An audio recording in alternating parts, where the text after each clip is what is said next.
Today's episode of the ARC Junkies Podcast is brought to you by Everlast Welders. And right now you can get in to take or upgrade your home shop or even kick off your small business with an Everlast 255 EXT.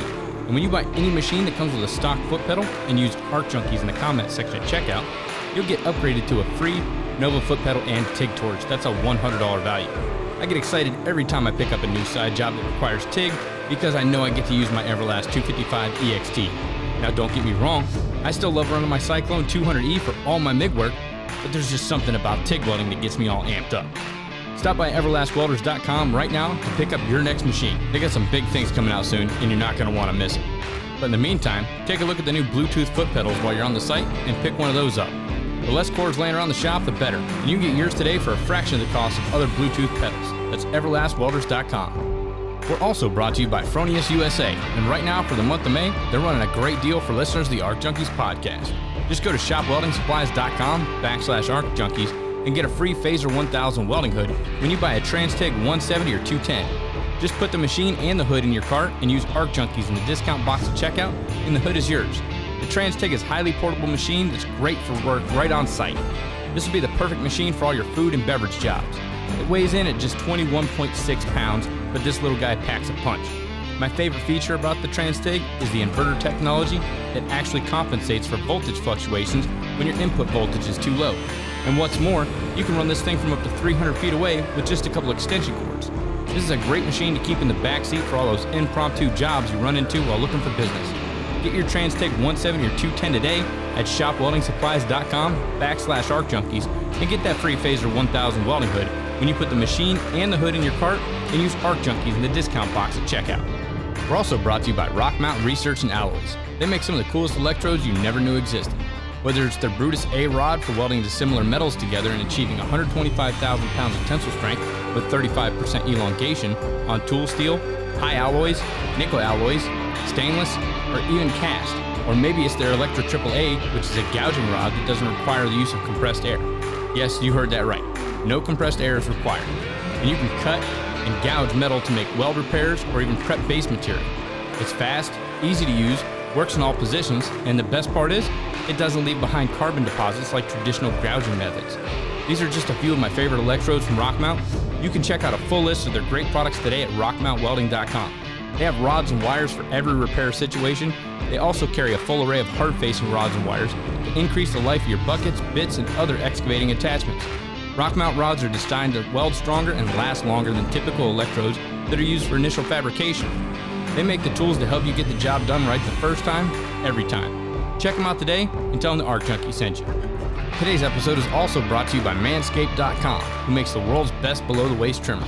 They offer precision tools for your family jewels.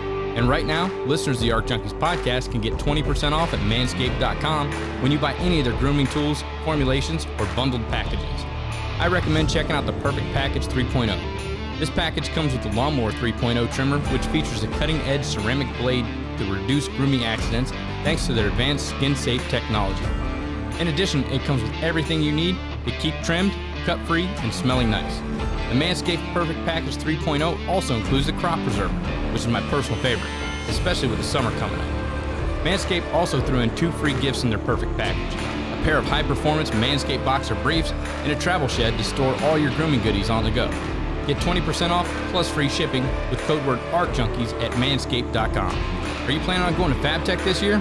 If so, swing by the 3rd annual Arcs and Ales event, where the ARC Junkies podcast will be teaming up with Stephanie Hoffman from the American Welding Society to host an epic networking event. This event's going to be held on Tuesday, September 14th at the Northman Beer and Cider Garden in Chicago. Stay tuned for more details. All right, everyone, welcome to episode 174 of the ARC Junkies podcast. Today's guest is David Madero, a Mexican-American steel sculpture artist. David does some extremely intricate work, but on a massive scale. If you're on Instagram, go follow this man right now. His work is insane. At Madero_CO. You have to see these pictures to believe it. And the crazy thing is, he builds a full-scale sculpture first, and then builds a scaled-down version as well. He's super talented. You just gotta hear it. Fire up your machine, drop your hood, and turn me up 5.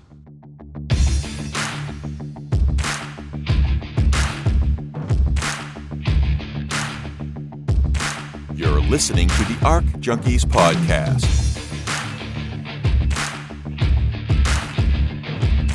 helping you make every weld better than your last with each episode.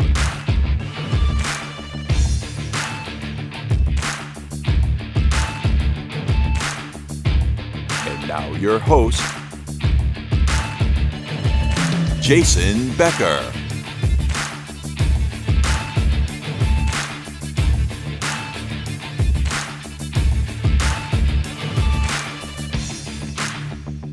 All right, ladies and gentlemen, coming to us from Mexico is David Madero. Just a badass metal sculpturist. And when I say sculpturist, like a lot of people think desk-sized tabletops, but I mean, you've done some stuff that, like the one you did at Christ was over 150 feet.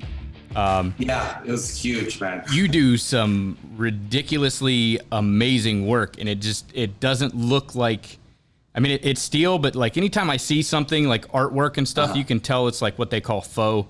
You know, like it's fake, it's something else, but it's meant to look like metal. But all your stuff is like raw metal. Oh man, I love hearing that. It's beautiful work, and but I mean, it's not that faux, you know, stuff to where it's made out of fiberglass, and we use this acrylic metallic paint, and so you know it represents and it looks like steel. But I mean, the stuff you're doing, it's just massive pieces. And I mean, but you do some smaller stuff too. But it's beautiful work. The stuff that you do, it's just insane. If you guys haven't seen it, head on over to his Instagram profile. I know you got a few videos up on YouTube. Personally, I think you should have more because you've got a lot of content on.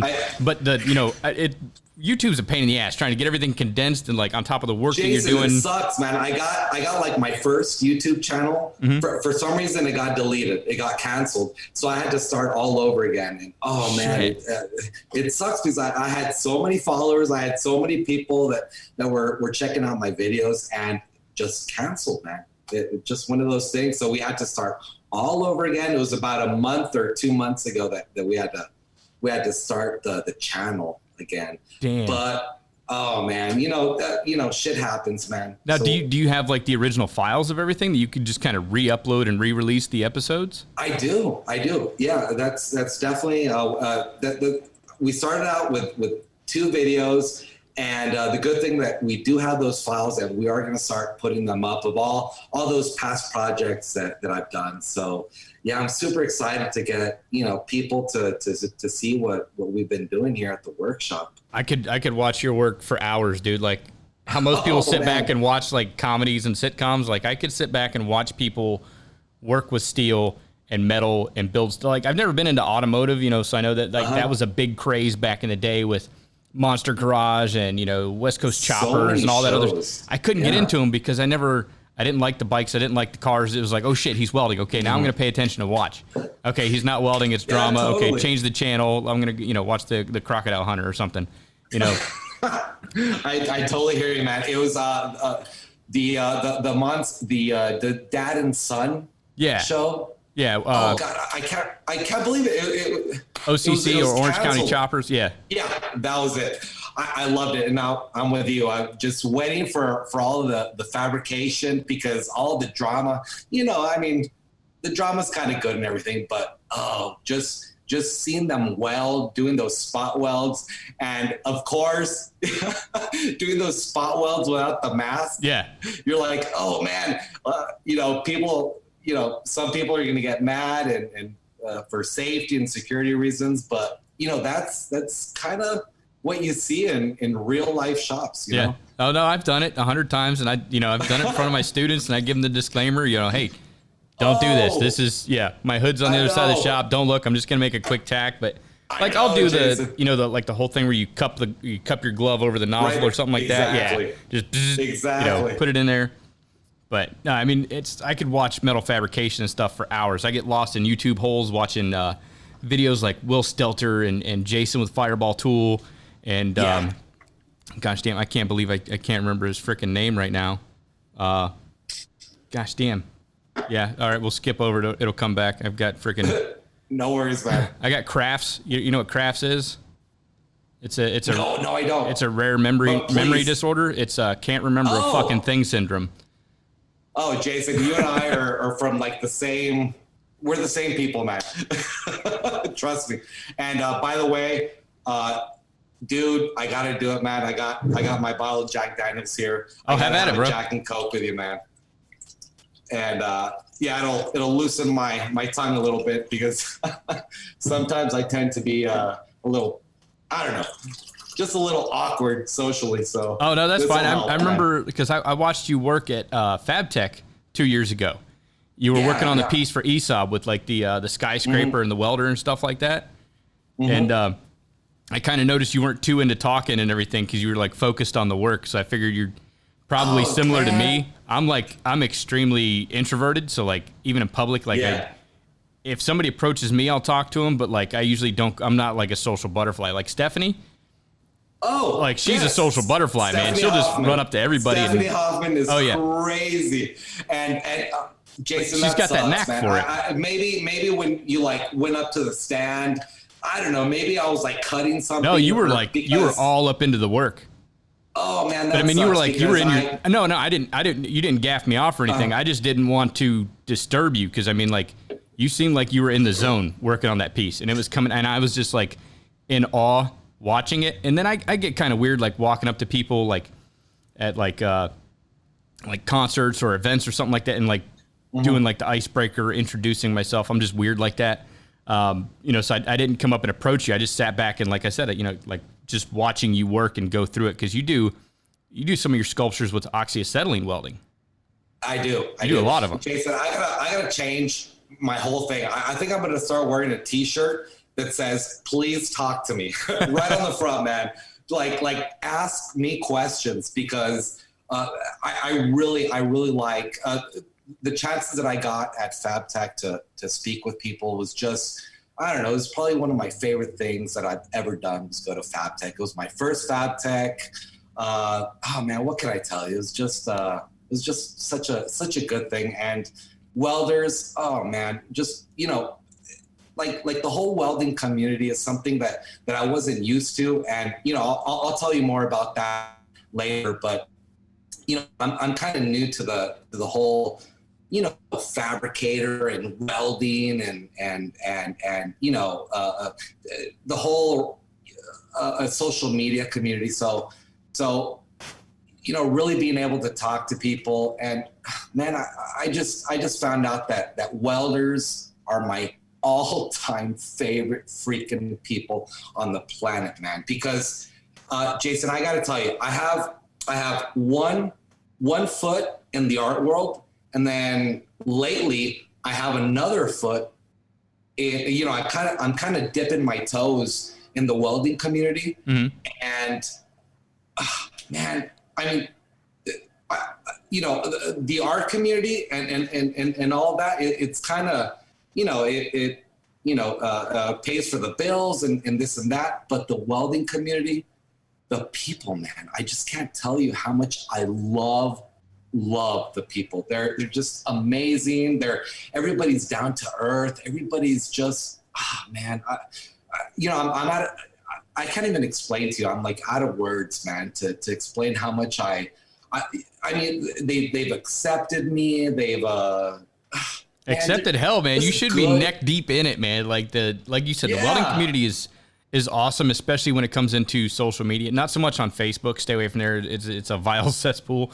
But Instagram, Instagram is great. Like everybody, for the most part, treats one another with respect, compliments each other on their work, helps out everybody else that's in the weld community. Totally. If I got questions, I can ask people. People reach out to me all the time, and I answer questions. If I can't, I'll refer them to somebody. Everybody's really supportive of each other's work. And then, FabTech, you actually get to meet them in person. It's like, wow, you're actually just as decent and nice of a person, in real life as you are on Instagram. So it's not like a facade. It's not fake, whereas like you see a lot of other people that, they're one person behind like the microphone or the camera and a completely different person, in the flesh. That's why a lot of people say, you shouldn't meet your heroes because you'll be disappointed. I can see that 100%, but that's not the case like with welding.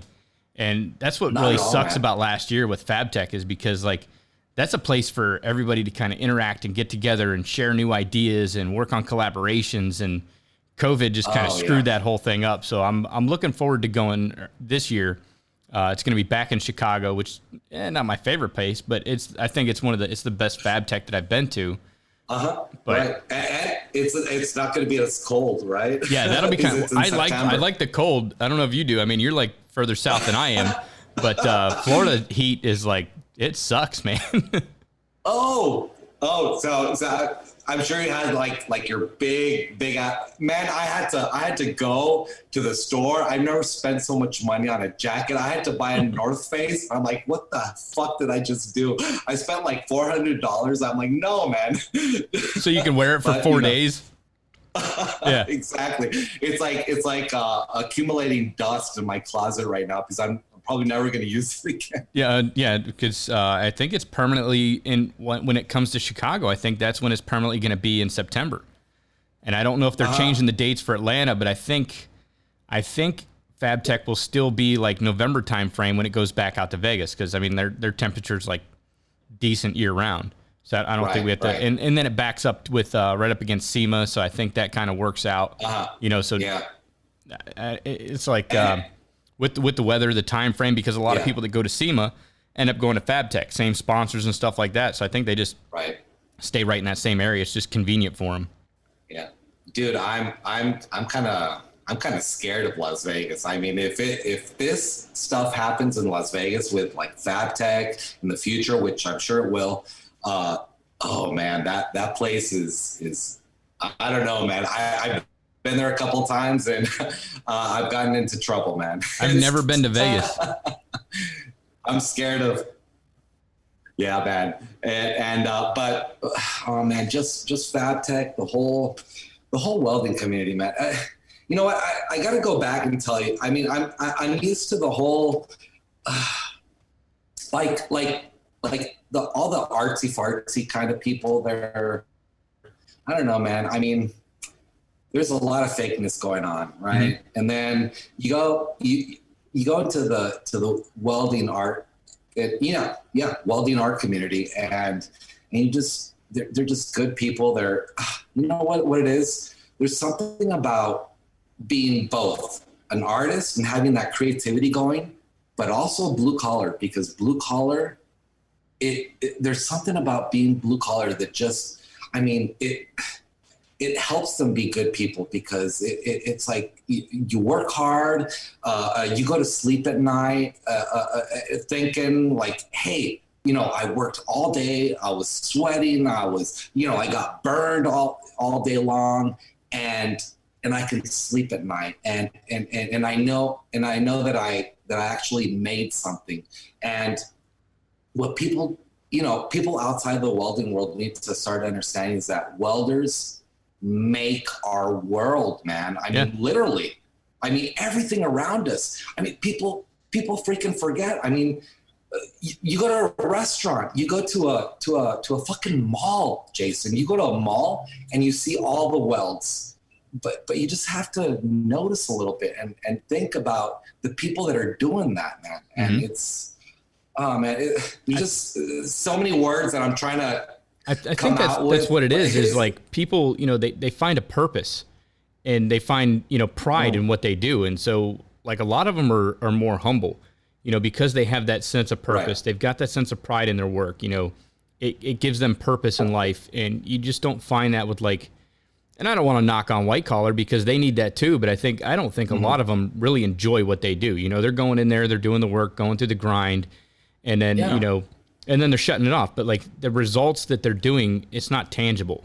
You know, we get to see the work unfold before us. You know, from the time that the truck backs up into the yard, you offload the steel, you got your raw materials, and whatever it is you're building, whether it's a structure or a bridge or a table or a bus, a car, an airplane, the artwork that you're doing, you get to see it come to life before your eyes. I mean, you get to mold that metal to your will through cutting and shaping and bending and burning and, you know, heating and beating and welding and all this other stuff that goes into it.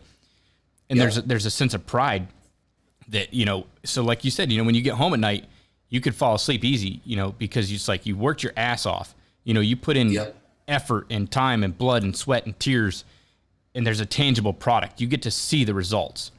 And I think that was always like the biggest kick in the shorts for me, is like when I was working in a shop building something, and it's, you know, you put all this time and effort into it, and, you know, you kind of create this product from nothing. And then it goes out the door. You have no idea what the hell you just made. You just followed the print. You don't know where it's going to go, where it's going to end up, what its end use is. And like, that always pissed me off. Like, I did a lot of work out at Disney, and they're like, "Hey, we need you to build this." And it's like, "Okay, what's it for?" "Oh, don't worry about it. Just build it." And it's like, come on. Come on. I'll build it. You know, I'm going to build it to the best of my ability, regardless of whether, I mean, I don't care if it's a damn paperweight for an office manager, or, you know, it's a specialty part that goes into a coaster. Just tell me what it is. I'm just curious. Like, I'm going to build the thing. Just tell me what it is. And a lot of times they just wouldn't tell you, you know, and there's stuff on the blueprints where like generic names and stuff. So you'd never know where it went. And that's kind of like the one thing I liked about structural steel is, like, I can load the family up in the car for the weekend, and, you know, we'll pass by a building and I'll pull over and be like, "You see that right there? Daddy built that." Or every time I pass by a structure, it's like, I fixed that. I built that, you know, like me and a bunch of other people built that, not just me. Like, and then you start thinking about the crew you were working with, and, you know, the hardships you experienced and the victories and all that stuff. There's a sense of pride and passion in it, you know? Completely, man. And I think that's why we're kind of, for the most part, decent people, because we know what it's like to work hard and bust our ass, but then play hard, you know, just as well. Oh, totally. I mean, it's crazy, Jason. I mean, I've met people from all over the world, and you know, soon I'll tell you all about that. But what I can tell you, Jason, is that welders all over the freaking world are the same type of people, man. They're just hardworking, just people that I mean. And another thing about welders that I've noticed is that, you know, you can have a welder that is doing all of these structures, all these technical type of, you know, like doing the x-rays and having to do it precise and this and that. But the welders that I've met can so easily move into art. It's crazy, man. And that's a really important point that I want to talk to you about, is that welders are like, they're artists. They're kind of like in a box. And once they leave that box, they can do just amazing things with actual like metal art, sculptures, just crazy ass things. Like, I mean, mixing engineering with art, maybe doing a little utilitarian art where, you know, like sculptured desks and you know, I don't know, like candle holders, whatever, you know. It's just, welders are true artists. They have it deep down inside, but man, that art can so come out of your day-to-day job. You know what I mean? And you, Jason, I've heard your podcast, man. I love them, by the way. I'm a fan. Thank you. And the way that you guys talk, it's like you guys are fucking artists, man. I swear, man. It's like the same language that I understand. It's like it's artistic language. And a few times, like I heard you talk to Ray, and you said, "Ray, no, man, I can't do art. I just do welding." And I'm like, "What the fuck are you talking about? Of course you can do art, man. I mean, your whole language is artistic. You could go to your shop right now, maybe after hours, of course, you know, because we all gotta do our money, right? We all gotta make our money. But your language, the way you talk, the way you portray everything around you is so artistic. I swear, Jason. I mean, like welders, I believe, are like the future of art. I really do, man. I mean, it's something very, very personal and very, I mean, it's something that I believe in, that welders are the actual future of art, and not just metal art. I'm talking about art, man, like everything, because you have it in you, man. Like everybody that welds is like, talking about that. It's like you're doing like a perfect bead, right? That perfect bead that you're doing, you can adapt it, you can change it, you can turn it into something that is just fucking precious, man. Just something that really gets to people and that can really, make them start loving art and start loving, what's in your brain. That's the thing, man. What's in welders' brains are something that, you know what? I'm going to go ahead and go into that. I've been lucky enough to have given welded art workshops all over the world, man. I've been to Japan, I've been to Kazakhstan, I've been to Italy, I've been to the US and Mexico, and I've given welded art classes to welders, just people that are just straight up doing the beads, doing the, I don't want to say normal because, it's hard. It's fucking hard, man, to weld. There's nothing normal about it. Nothing normal about it. It is, there's lawyers, there's doctors, and then there's welders for me. The way I see you guys, because you guys really have a trade. It's something amazing that welders have. So when I've given all these workshops around the world, the first day is all the hardest. John, I gotta admit to you, man, I gotta confess that like the first day they're like, no, what are you talking about? I gotta do a bead that's not a bead. I gotta do a weld that's not really a weld, kind of squirming around. So I actually have to tell people, do a little like wrist action, like loosen up your wrists a little bit and start, thinking more about textures, about finishes. I'm kind of, I'm not completely blocking their welding mind, but I'm trying to break that habit of everything's got to be linear. Yeah, exactly. Jason, like kind of like what you did on that bolt that you had. Yeah.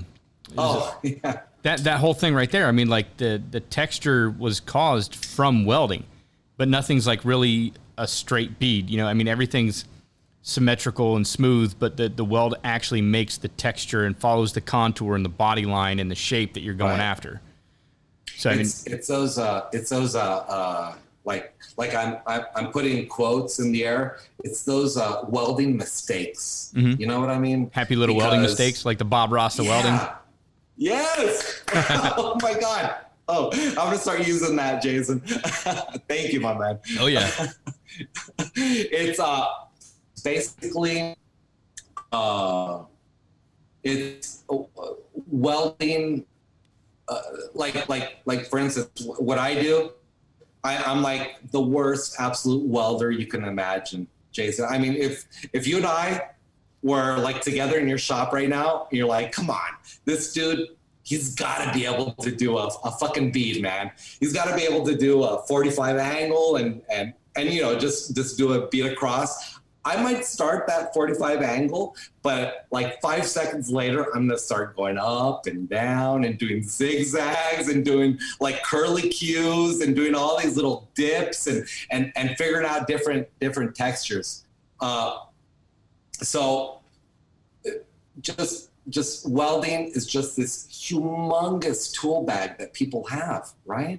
I mean, you could do perfect structural work, but at the same time, you can do all these textures and these different opportunities that I've had to travel around the world and give these classes to people. It's having them kind of maybe not have a day off, but just kind of. I mean, you're perfect. So now it's time to not be perfect. You know what I mean? Mm-hmm. It's not be perfect. Do whatever kind of comes out of you emotionally. If maybe you're used to MIG welding at a certain length, maybe come out a little bit, or maybe go in a little bit, or maybe start, machine gunning it a little bit, just to try to come up with different effects. And it's kind of it's kind of my thing, man. I mean, Jason, I love doing metal art, and I love doing all of these sculptures, but there's nothing as satisfying as giving these welded art classes, because it really does something for me, man. And especially since every workshop that I do, every single person finishes their own goddamn sculpture, man. That's really cool. Everybody. How often do you do the workshops? Before I used to do it maybe once a year. So I've been, once a year would be kind of good for me. But now, Jason, Jesus, man. I mean, I've been just thinking about like my life and the future, and I want to do this all the fucking time, Jason. I just want to go, if before I did it one time a year, I want to do it at least 3 or 4 times a year, just to travel and give these welded art workshops. No, that'd be pretty neat. I'd like to attend one of those whenever you do it, because I think I could get into it, and I could see your point, because I mean, at that point, you're teaching people your craft, something that you're passionate about. So you're getting just as much out of teaching them and showing them and seeing the excitement in their eyes when they're actually grasping the concept and kind of following through with, the instructions that you're giving them that, creative liberty to, make their piece or their sculpture or whatever. Because like, you really can't screw up, because like art's subjective, so it just depends on, which viewpoint you're looking at it. And, I could see how that would be really enjoyable for you. Cause like me, for instance, I like teaching. I love it. I can't get enough of it. And especially since I'm teaching welding, it's something that I'm passionate about. So when the students, they get the concept, they grasp it, they're getting it right, I get just as excited for them as they are. So I can see how, you definitely be missing that whole aspect, because like travel's restricted and all this other shit that's going on. It's got to be like freeing to an extent. For you to go through and do that. Yeah, it is, Jason. I got to tell you, I mean, like the whole thing, I could probably sum it up into my trip to Japan. Holy shit, man. I mean, like, the Japanese are crazy welders, man. They are so disciplined. I mean, completely. I mean, the typical cliche that the Japanese are just like perfectionists and completely obsessive, and this, it's true, man. They totally are. But like the first day, it's hard. The first day with them, these workshops usually last about a week, right? Okay. The first day, they're like, oh, so tense, and they're just like not able to change their like that perfection that they're doing with their welds. So I literally had to like give them like a little bit of like, I guess it's welding yoga. I don't know what it was, but I would, there was a language barrier with them, but I was able to go, okay, look, man, you're welding like this, all tight, and I could see like your veins popping out of your neck and your arms and stuff, just kind of loosen it up a little bit. And I would kind of, show them my hands and kind of twirling my hands around, just loosen up, breathe in, breathe out. And oh, Jason, by the second day, man, it was amazing what I was able to do with these absolute perfectionists. They were totally into it. They're like, oh my God, I can start doing these textures and I can do those textures. And, I would show them pictures, and I would demonstrate to them what to do. See, that's the whole thing, demonstration. The moment that I was able to demonstrate what you could do in the art world, in metal art, they're like, oh my God, maybe like I could be an artist. And man, at the end of the class, after with the interpreter telling me, David, they are so happy. I mean, this was like one of their favorite experiences. and they just want to keep doing this over and over again. And I told them, I'm like, maybe like the boss man wasn't too happy because I told him, hey, you know, you don't have to completely weld your entire life and do these perfect welds. If you feel like you can go into artistic things, fucking do it, man. Mm-hmm. I don't think the boss man was too happy with that, but hey, hell, I had to tell him, man. There's actually a whole belief system in Japanese. It's called wabi sabi. I don't know if you heard that while you were over there, and it's like finding beauty in imperfection. Mm. And I think that's cool because the vases, when they break the vases with anything, they'll break it together with gold. Yes, exactly. Yeah. So they find beauty in imperfection, so that when they repair things or do things, they don't want it to be perfect because they want it to show like history and stuff like that. But yeah, it's all about appreciating beauty in things that aren't perfect, and it's also about having an understanding that nothing will ever be perfect, but you can continuously strive for it and find beauty and, you know, in those things that aren't 100% perfect. Oh man, Jason, do you not want to come down to Mexico and be my PR man? Because you're fucking amazing, dude. You're so good at this, man. I don't know about all that. Where exactly are you located in Mexico? Well, my official residence and my work is in Dallas. But I have a workshop, which I'm here right now. Mm-hmm. Since I sell so much, it's great. It's actually one of my favorite things here in Mexico. I sell so much that I have a workshop here, and you know, I grew up in welding, but my father was Mexican, right? Mm-hmm. And you know, I've moved back and forth forever.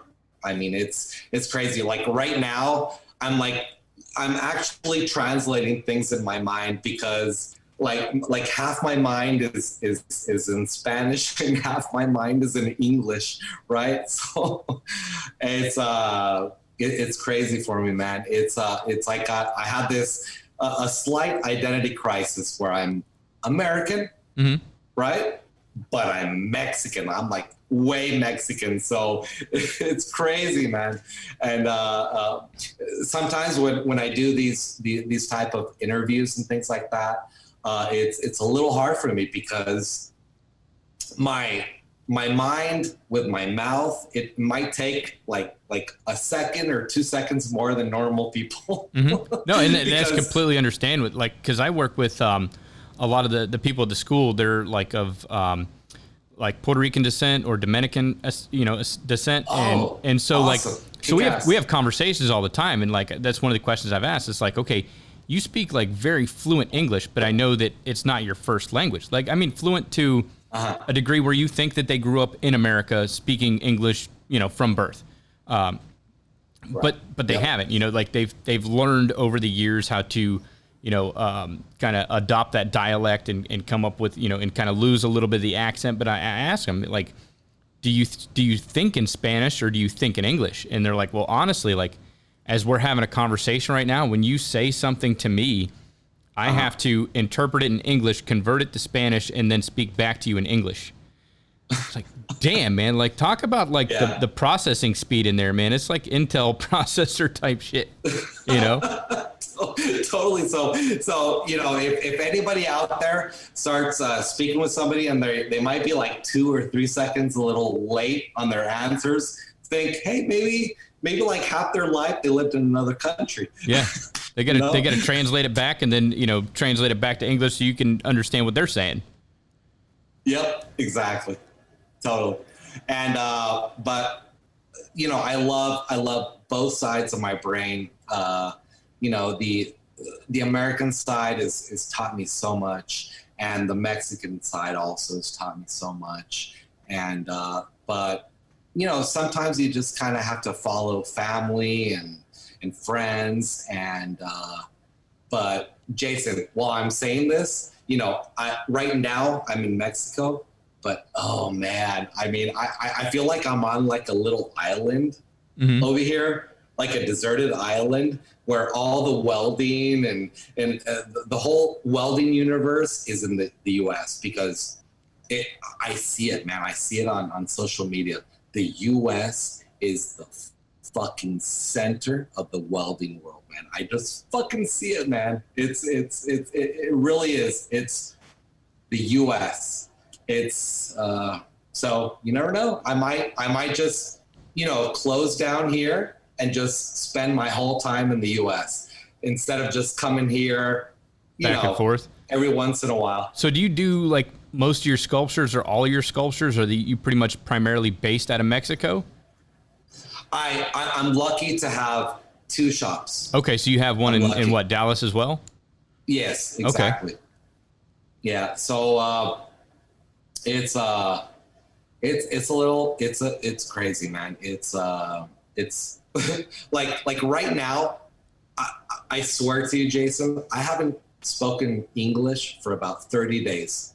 Really? No, maybe less, so I have to turn that switch off in Spanish and turn the English switch on. So it's like, oh dude, what the fuck's going on here, man, in my brain? So thank goodness for the Jack Daniels I have in front of me. Right.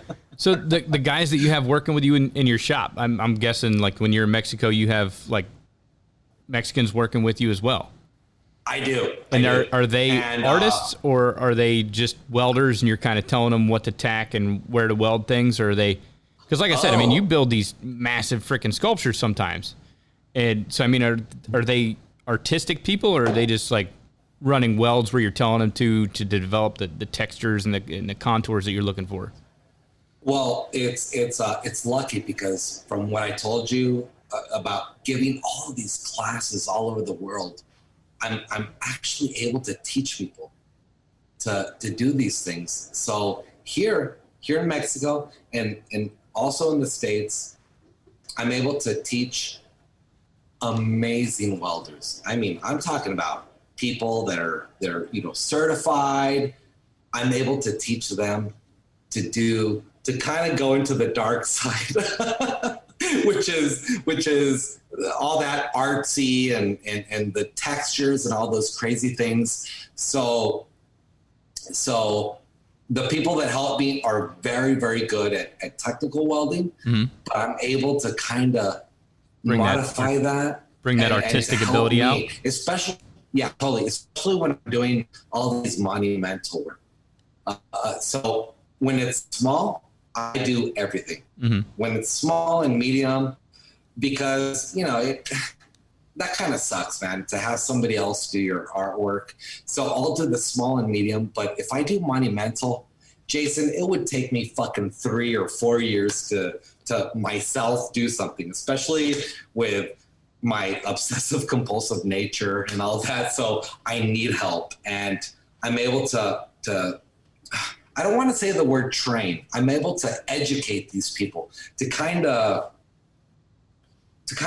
be more free with their welding. And oh man, it's helped me out so much with all these monumental sculptures. I mean, how long does it take to build one of these monumental type pieces that you do? Well, it all depends. Whenever I get a commission to do a huge, I don't know, for instance, the cross and the Christ, that's hold on, I'm trying to transfer meters to feet. It's like 150 feet. Okay. But hell, 150 feet. Yeah, I'll give you 30 more feet. Plus, I mean, what's 30 feet amongst friends? Do it to me, man. Hell yeah. That sculpture, I tell people, I mean, it's like an approximation. So I say approximately this much, but it could be 2 months more. So that Christ was about a year. Okay. To do. And there's another monumental work that I did for the president of Mexico, which was, I was going to ask you about that one. Amazing. I love that one, man. It's an eagle, this humongous eagle with huge feathers and a beak and the talons and everything, fighting with this serpent on top of a cactus. That one hit home, man, because that is the symbol of Mexico on the flag. Dios mío de mi vida.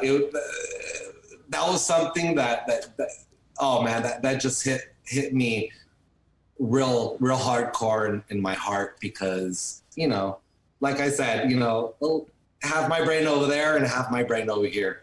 So that was probably one of my favorite projects. That piece it's freaking beautiful, man. Like the detail, oh, thank you, Jason. The level of like, even just like the scales on the snake and the feathers on the eagle and like the points on the cactus, like everything was just, I mean, obviously it's all sized and proportionate correctly, which has got to be freaking hard when you're dealing with something that big. But the whole piece was just like, and that's why like when I said at the beginning of the show, a lot of people, you know, they'll build a sculpture and it's got like a steel frame and then it's like fiberglass or whatever on the outside, and then they jazz it up to look like metal. But the piece you did was like solid raw metal, and you could see it in the finished product, all the different layering on the scales and just the amount of detail. And like I said, it's all proportionally correct. It looks fantastic and beautiful. And like I seen the video that you did on it, where you kind of like boxing it up, loading it on the truck, and then presenting it to the president of Mexico. And I mean, that's got to be. That had to hit you hard as soon as they kind of raised up the box around it. Totally, man. And like the colors of the flag hit the piece, and just the expression on everybody's face when they seen it for the first time in person.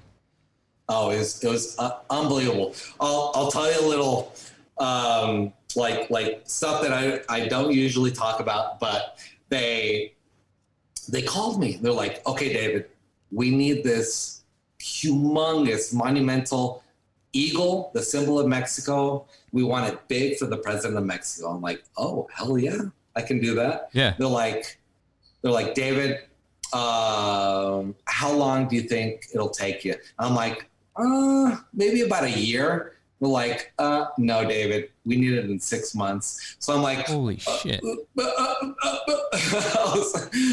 I'm like, "Okay, we'll do it." And in 6 months, we had to do 2 shifts, like a day shift and a night shift. I don't know if you can see behind me. There's like a couch right there. Yeah. There's still the pillow. I mean, I still haven't moved the pillow from where I was fucking living in my workshop. Live there in your workshop? My shower, my refrigerator. I showered over here in the bathroom. I mean, for 6 months, my poor wife, I mean, she hated me during this whole time, but I lived here. Imagine having 2 shifts of people just churning out feathers and churning out like snake scales and doing all this stuff. And we had to do it freaking quick, Jason. And like you said, it was like it really hit home, man, when I was able to.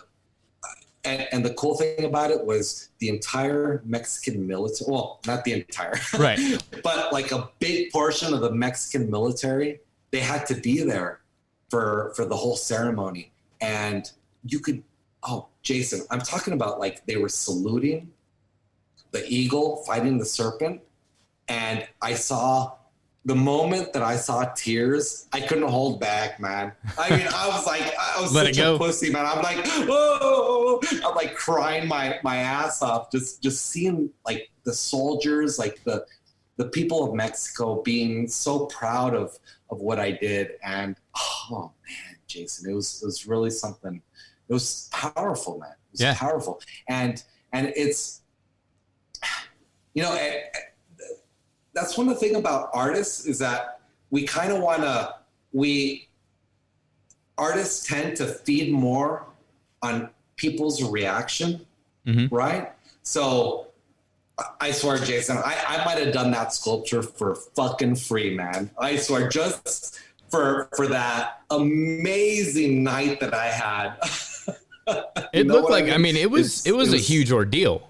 I mean, the whole thing. I mean, like the little bit of the video that I seen, it looked like it was a massive ordeal. Like it was a thing that, you know, got put together, was well thought out, well planned. The presentation, it was like a big to do.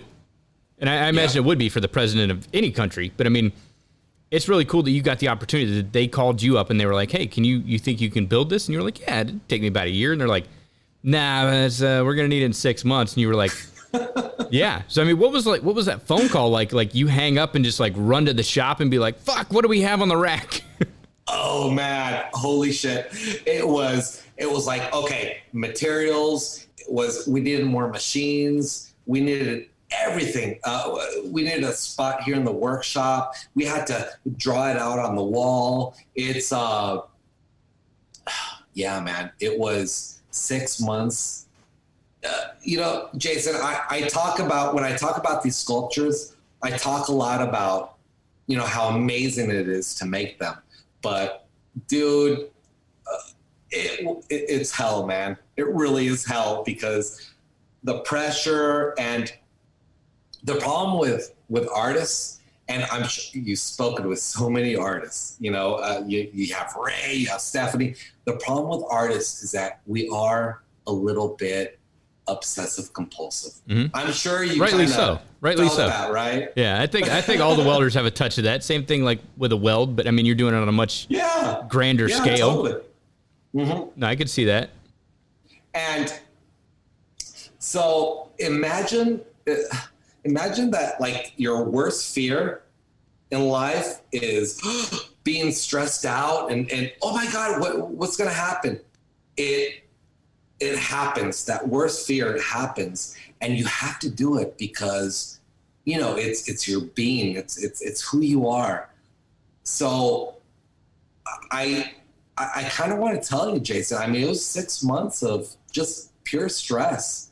And that moment that you see on the video, where at the very end of the video, I was able to kind of talk to the soldiers and talk to the president of Mexico.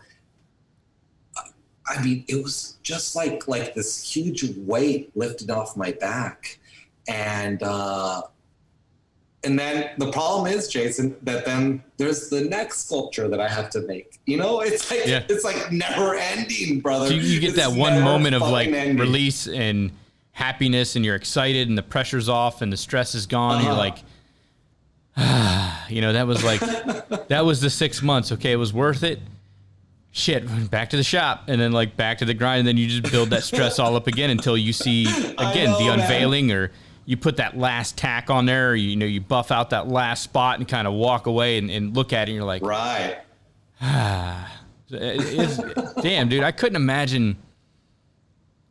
I mean, like, I've been on projects and stuff, felt the same thing, like going in and day out, you get stressed out, you sweating over like the small details and shit. Mm-hmm. But then at the end, you get that moment of relief. You know, the anxiety's gone. Like, everything's in place. It's done. It's over. Shit, we got another one to do tomorrow. Yeah, brother. It's crazy. I kind of, sometimes I think it's kind of, you know, there's a little evolutionary psychology in there, right? To where, you know, if you're not stressed out, maybe something's wrong. You know what I mean? Mm-hmm. Maybe you need that stress. You know, if you were born with a silver spoon in your mouth and you never really, you know, had to fight and battle for who you are and you know what you have.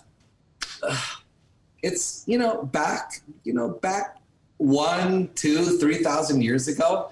I mean, just to eat fucking dinner, you had to go through a shitload of stress, right? It's like, oh my God, my woman, my babies. I mean, I got to do something for these people. And I think that part of evolution and the modern times, it's something that we always need. Why do you think, like, so many of us are, going to the gym, doing doing the running on the. Yeah, everybody turns into a hamster after work. Get on the treadmill, the Stairmaster. Yeah, it's like that's all fucking evolutionary, man. It's all because we need that. We're basically like highly evolutioned cavemen. Yeah, you know? But we need those still primal. Those sparks in our life. We need work. Basically, Jason, what I'm trying to tell you is that work and working hard, and like we had mentioned before, being able to go to sleep at night saying, yeah, I did this. It's important for us, man. And it's kind of like therapy for us, you know. Mm-hmm. It's something real important for people, and that's why I'm so in tune with the welding world, because it's just those kind of people that are just happy and hard workers. And man, I just, I've probably mentioned this like 4 or 5 times before, but really, man, I mean, you people are my favorite people. And the reason that I say this is I never thought of myself as a welder. Never in my life. Welding was just kind of a tool. It was an artistic tool, right? Mm-hmm. And so I would I've probably the same machines that you have at your shop, I use at my shop for artistic, sculptures and welding. But it's, I don't know, man. I think I lost my train of thought. So like when you're working on these sculptures, like as stressful as it is, do you find yourself like in a moment of clarity when you're working on these pieces? Like you get into the zone and kind of immerse yourself in the work? Like I've noticed, especially for me, even though like I do like structural and ornamental stuff and repairs, it's not like artwork, but when I flip my hood down, like everything else just melts away. It's very therapeutic to stare at that tiny little arc for hours on end. Oh, totally. And just kind of get in my head and kind of sort some shit out. It's like a moment of zen, like while I'm working on a piece, like I can tune everything out, even though it's what I'm working on it can be stressful because parts aren't fitting right, or, things aren't 100% correct, or you're waiting on material to show up, or you're doing something. But like, once you start forming this stuff together, there's a moment of peace and tranquility. You find that like when you're working on your pieces, especially with your oxyacetylene stuff, that's got to kind of like put you into a zone to where you can kind of just relax and flow and move through and do things. Yeah, it's the oxyacetylene. Whenever I mention oxyacetylene, I gotta talk about my dad. I have to, man. It's my dad basically taught me everything, absolutely everything that I know. My father started sculpting back in the 50s.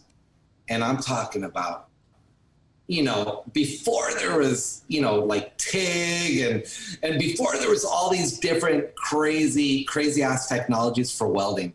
So my father, when he was 18, his best friend noticed that he was so good at doing these sculptures, but his best friend said, you know what, do these sculptures, and instead of doing it in ceramic or trying to do it in marble or wood, why don't you fucking use things because the best friend had like a car shop, right? Like a car fixing shop. So he's like, you know what, I'm going to give you this.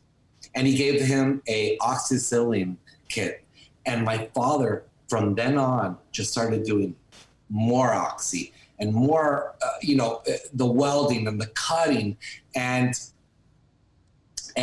my father was an actual pioneer in this shit, Jason. I mean, he was a total pioneer in metal art. And I have to give him props, man. I mean, he was one of the first fucking ones, man.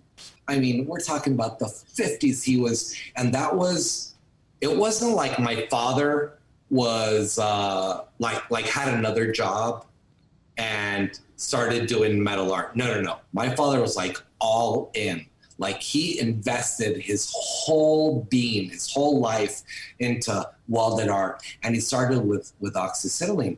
So when I was a kid, I was born, I was a kid, and I would just I would see my father do all these crazy, just surreal and amazing sculptures in the garage because, by the way, my father would have ups and downs. And when they were downs, so sorry, we had to start, he had to start welding in the garage. And sometimes he would have his own shop, and then other times he would have the garage. And the oxyacetylene, I kind of think that I'm kind of giving my father, who passed away many years back, I'm kind of giving him the word homage. Homage? Yeah. Homage. There you go. I'm giving my father homage because it's not, oxyacetylene. Everybody knows it's a little bit old school, right? Oh yeah. It goes kind of way back, and you have all these different new processes, and you have CNCs and MIG and TIG, and you have all these amazing types of welds that you can do. But oxyacetylene is something that really runs deep with me. But once my father passed away, I started to mess around more with technology, right? Mm-hmm. And, I'm like, holy shit, the MIG, it's a little quicker. You have all these amazing textures you can make. You could, it doesn't warp the steel so much as oxyacetylene. And then, oh my God, TIG. You could start doing TIG a little bit. Jason, I'm such a shitty welder. I just have to mention that again. You might think that, okay, David, he might be able to do like a 3-inch bead. No, man, I can't do it. It's like, I'm the worst. But I started to mess around with all these like industrial technologies for welding. And I'm like, holy shit, I can just put the knob a little bit up with a wire speed, and maybe I'll move this other knob down a little bit, and oh my God, look at all these amazing textures and amazing finishes that I can do. So basically what I'm trying to tell you is I'm all about texture, man. It's what I am, man. I wish, and I've spoken with our dear friend Stephanie Hoffman about this, is that, you know what, Steph, you and I have to do some sort of YouTube video where I'm the shitty welder and you show me how to weld, which would be fucking hilarious, Jason. That would be the funniest thing in the world. And me, a metal artist that does, all these welding finishes, help you. And I think we're going to do it, Jason. You guys should definitely do that. I mean, she's got her YouTube channel going. So what you should do is like the first half of it, like when she's teaching you how to weld, you could put that on her video. And then when you're teaching her like the arts and textures and like, here's exactly how not to set your machine up, that's when you go through and you could put that part on your channel.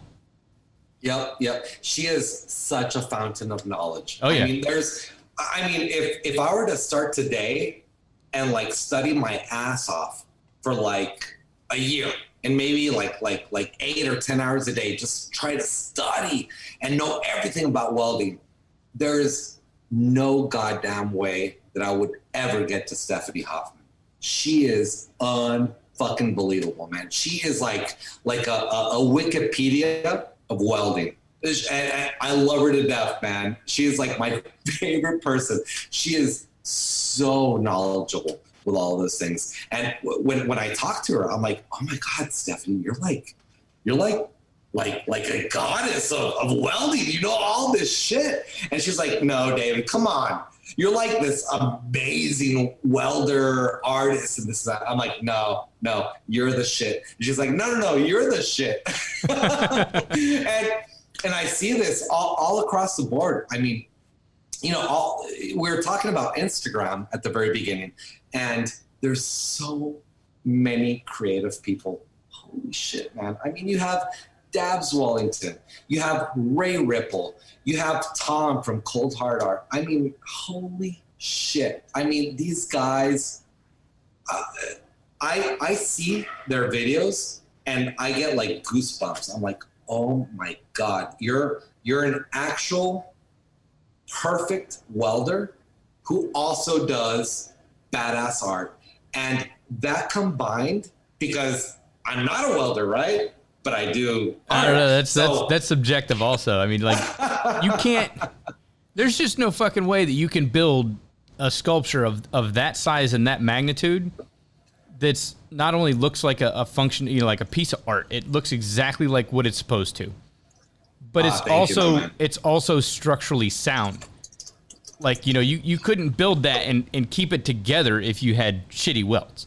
Like everything that you do, even when you're putting the pieces together with all your textures and stuff, it's all sound welds. Because I mean, tell me if I'm wrong or not, but that monument it's still standing, right? Oh, totally. Jason, there you go. So I mean, like, I gotta be completely honest with you, man.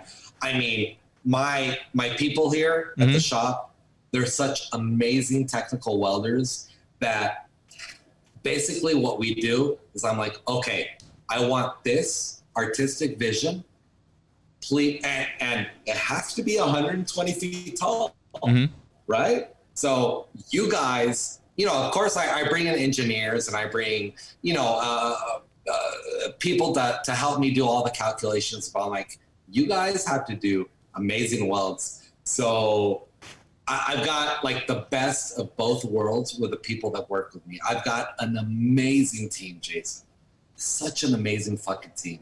It's special, man. It really is something amazing. That's insane. I got another question I want to ask you because I've seen this. Yeah. I've seen this sculpture for years, and I had no idea that you're the one that built it. And everybody, as soon as I say it, people are going to know, oh shit, I've seen it. I've seen his work before, because it's been featured in AWS magazines. It's been featured on TV and commercials and magazines and like everywhere. I've seen this thing 1,000 freaking times. The Miller Man sculpture that you did. So it's like I don't know, a large diameter piece of like shiny cylinder, but the guy is like cut out of the material and he's leaned back like doing some MIG welding. Oh, I love that piece. How in the hell did you do that? Because I've seen you have like even with the Christ on the cross, and his hand is like coming out of the material. Is that like a solid mass, or is it just meant to look like a solid mass? It's something that my father really helped me out with. He's like David, son. You have to understand that metal can become or can be portrayed as anything you want it to be. So, thank you, Dad. I mean, it's like he showed me how to make things look like solid, basically. I mean, so that piece that I did, and Jason, I gotta tell you, man, I did that piece maybe about 8 years ago. I was gonna say I've seen it all over the place, or maybe more. It's been out there for years. And oh man, it sucked because like the first year, it was viral. I mean, shit, man, it was like the most viral sculpture that I've ever seen, and nobody tagged us, man, on our social media. We're like trying to, hey, trying to get more. Let me get some credit for that. Yeah. And nobody would follow us because they wouldn't tag us or anything. So, that was horrible.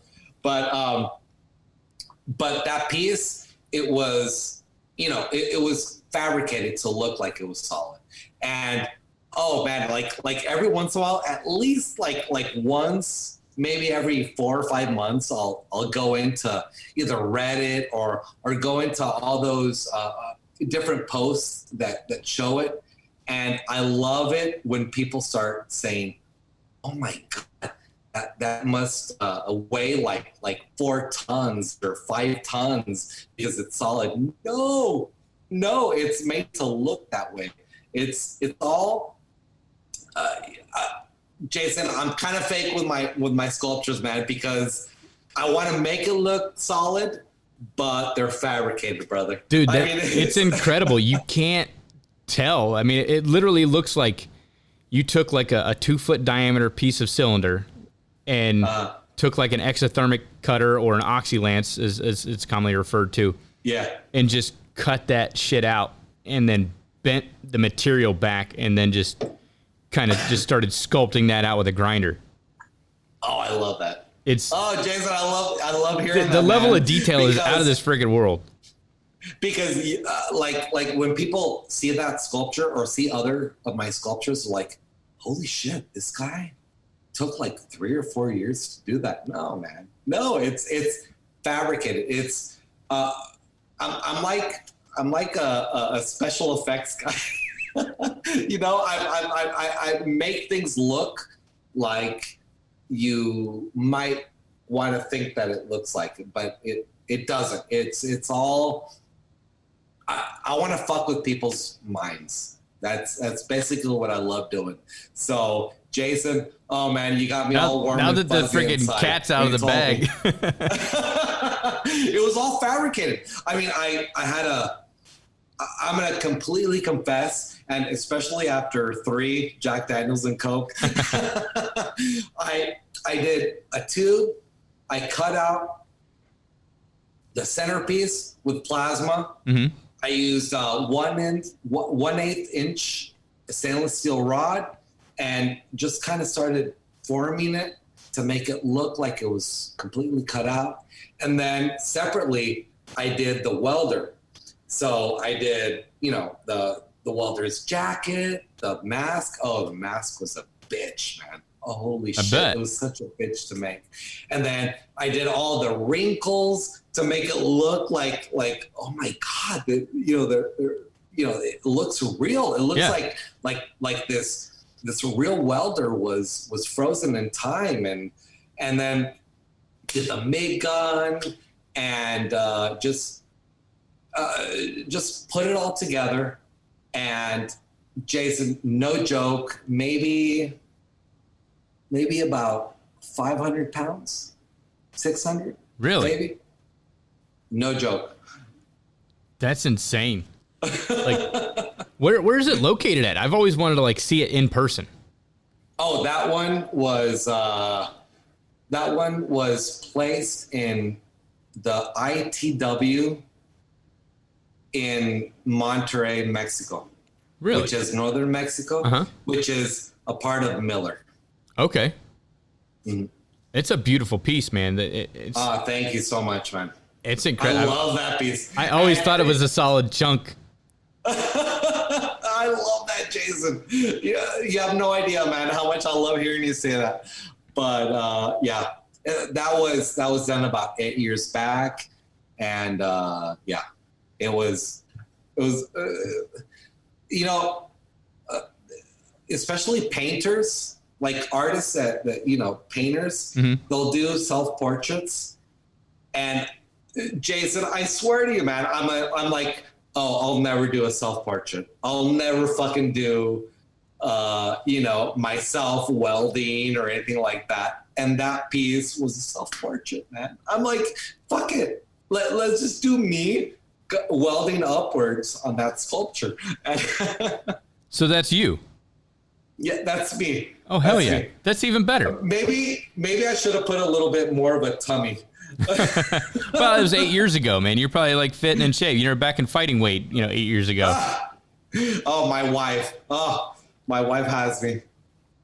No, that's the whole thing. It like I said, it looks, even especially with the cross, dude, with the hand coming out. I don't even know how the hell you do that, dude. It's like magic. Jason, if you were here in my shop, I would walk you towards the piece, and I would have you go up to it and start knocking on it like you would knock on a door, and you'd be like, holy shit, are you fucking serious? This is so fucking thin, man. What the fuck are you doing? That is my pleasure in life, is having people see the things and thinking that it's just so much more heavy than it really is. That's incredible. So what did the Christ weigh? Because that one looks pretty stout too. Yeah, it was pretty heavy because structurally we had to, like, if you see the Christ and you see how thick it is and how tall it is, you would think that it's extremely heavy, but we calculated it because we had to have the cranes, and we had to know how much the last calculation that we had, it was about 50 metric tons, which I don't know if it translates well in feet tons. 50 metric tons. Let's see. I'm gonna, through the power of Google. Yeah. Long awkward pause. Here we go. Metric tons to pounds. So 50 metric tons is 11. Shit. I need to get I don't have a reading glass. It's 110,000 pounds. So it's like 55 tons. Okay. That's a fuck ton. That's actually, it converts to a metric shit ton of steel, David. I guess it's a lot, man. Yeah, that's pretty freaking heavy, dude. Yeah. But I mean, that's a big piece. Where did that one end up going? Oh, that one. If I'm north, that city is in Monclova, Coahuila, which is maybe about 3 hours more north. Okay. Like closer to Texas. That's an impressive piece, dude. Thank you, man. It's beautiful. I love it. I'm not superbly religious. Actually, I'm not religious at all, but I highly respect like all religions. I've done stuff. I've done sculptures for Mormons, for Buddhists, for Catholics, for ultra right Christians. I mean, I don't care, man. I just want to do creative stuff for everybody. It's kind of my thing, man. I mean, I'm not like those artists are like, no, hell no. I'm not going to do stuff for this thing over here because I don't believe in it. No, not at all. I try to be a little bit open-minded about everything that I do. All right, we're going to go ahead and take a quick commercial break. This segment of the Arc Junkies podcast is brought to you by AHP Welders. Want to learn how to weld, tinker, or maybe you're just tired of paying your neighbor to tack all your welded parts for you? Pick up an AHP right now for under $1,000. You can get all the performance you'll need as a new welder or a maker for a fraction of the price of other machines in the same class. Check them out today at ahpwelds.com. We're also brought to you by Strong Hand Tools. Strong Hand makes the tools and accessories you need as a fabricator to help you increase productivity and accuracy. Check them out today at stronghandtools.com/ArcJunkies and look at some of the amazing fit up and shop life tools they have to make your life as a fabricator easier and safer. Now let's get back into the show. So what's your process when somebody commissions you for a piece and they're like, hey, I want this made up? Do you do like, I've got a buddy that does like topiaries. So like it's supposed to, it's artistic. It's supposed to look like Buzz Lightyear as a flower or as a plant, but like it's just a like pencil rod. The whole thing's sculpted out of pencil rod, and then they wrap it with like mesh, and they fill it full of sphagnum moss, and they grow the plants on the piece. And so I mean that's kind of like his artwork, but they give him like what they call a clay maquette. And it's like a small handheld version of what they're doing. So he's got to scale everything up. So when somebody commissions a piece, do they give you like a maquette or like a sketch or a drawing, or just kind of convey exactly what they want and let your artistic abilities just take over? Or you get freedom with that? That's a great question, Jason. I mean, when I start doing sculptures, I have to be really true to myself, and I tell them that. I mean, I try to be completely honest with the client. I'm like, listen, you want this, but I do this. Mm-hmm. So if you want me to be completely over here with what exactly like what you have in mind, it's not going to happen, man. There has to be kind of a like artistic freedom. Yeah, completely. There has to be artistic freedom. Otherwise, I won't do it. Mm-hmm. Otherwise, I might stop in the middle of the project. So I do tend to come to some understanding with my clients where you want this, but you have to understand that I have my own personality. I have my own way of doing things. I will never, ever do anything that is just purely what you have in your mind, mm-hmm. because you're paying me. I mean, if you want something that is completely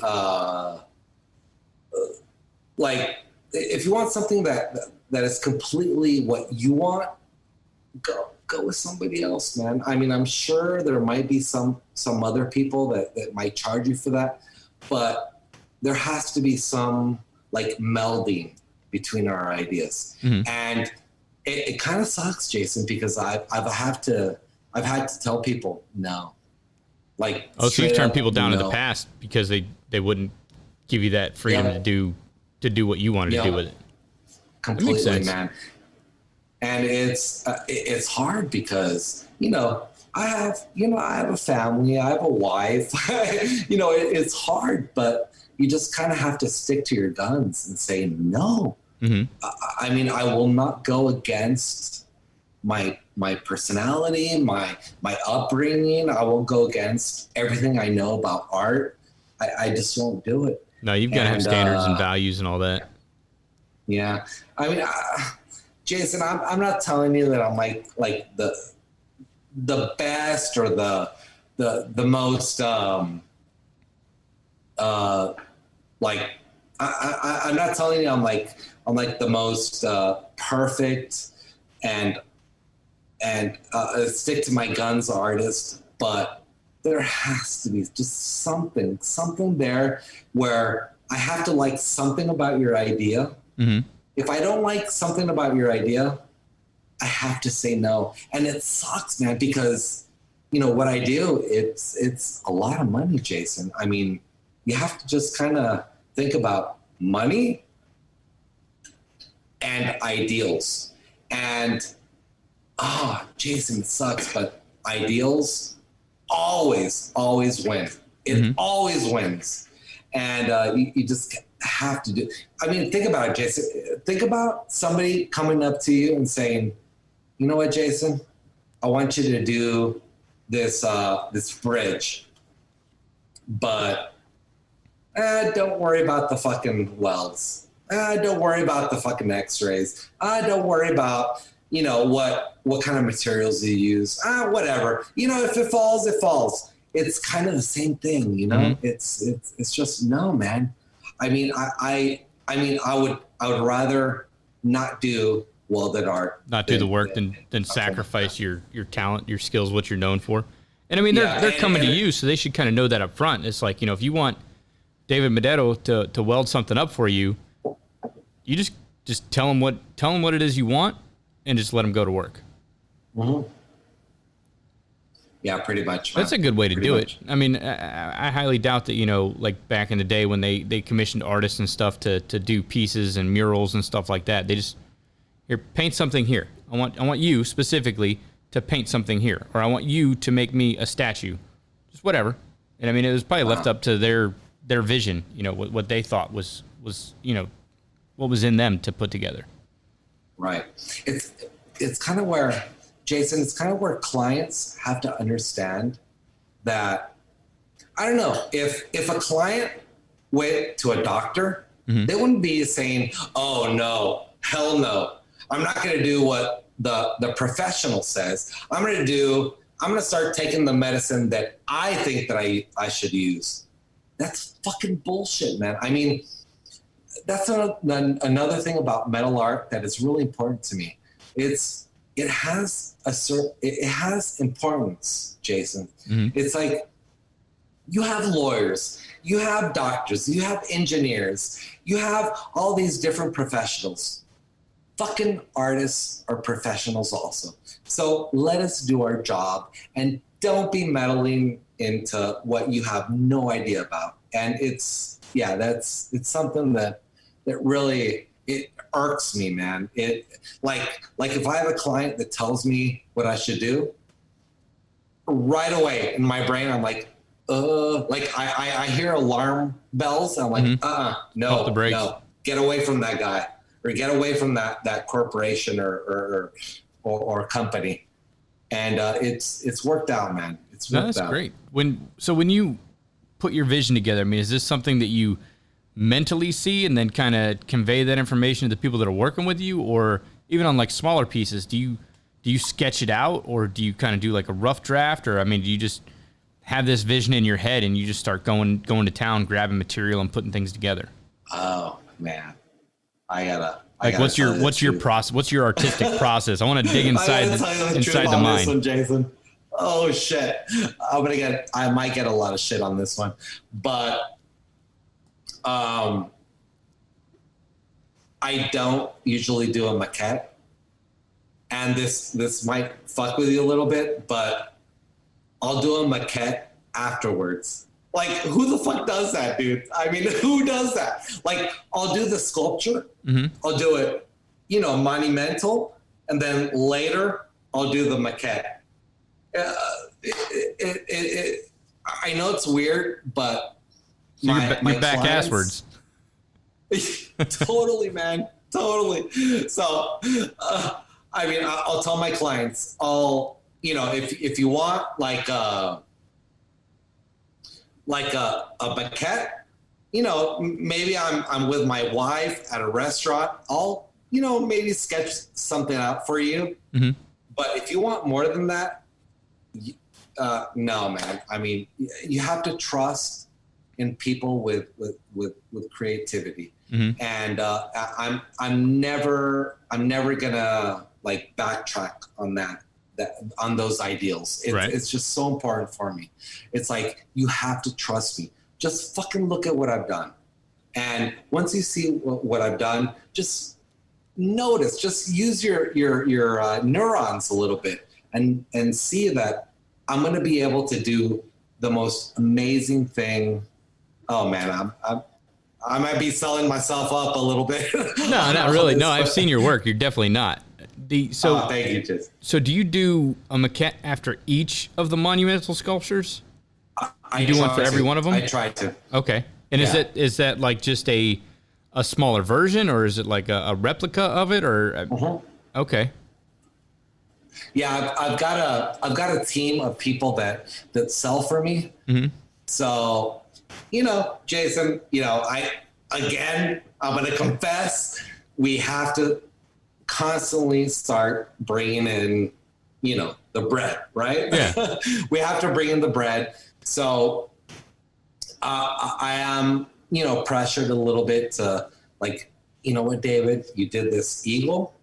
Maybe, I'm gonna move the camera for you. You see that eagle right there? Oh, nice. So that's like the maquette that I did afterwards. Okay. And so that eagle, I've sold plenty of limited editions of that eagle. And I've done the same thing with the Christ sculpture, and it's all pressure of people around me. And Jason, I gotta pay the rent. I gotta pay my employees. I gotta pay everybody around me. So it makes sense. It's important, but man. do you always like keep one for yourself as just kind of like a living reflection of the work that you do? I mean, I see you got a lot of sculptures in the back, but I don't know. I'm gonna show you that one. one more time. That one is the original. And I got a mold made out of it. I sent it to an art foundry, and Jason, like old school sculptors, they'll,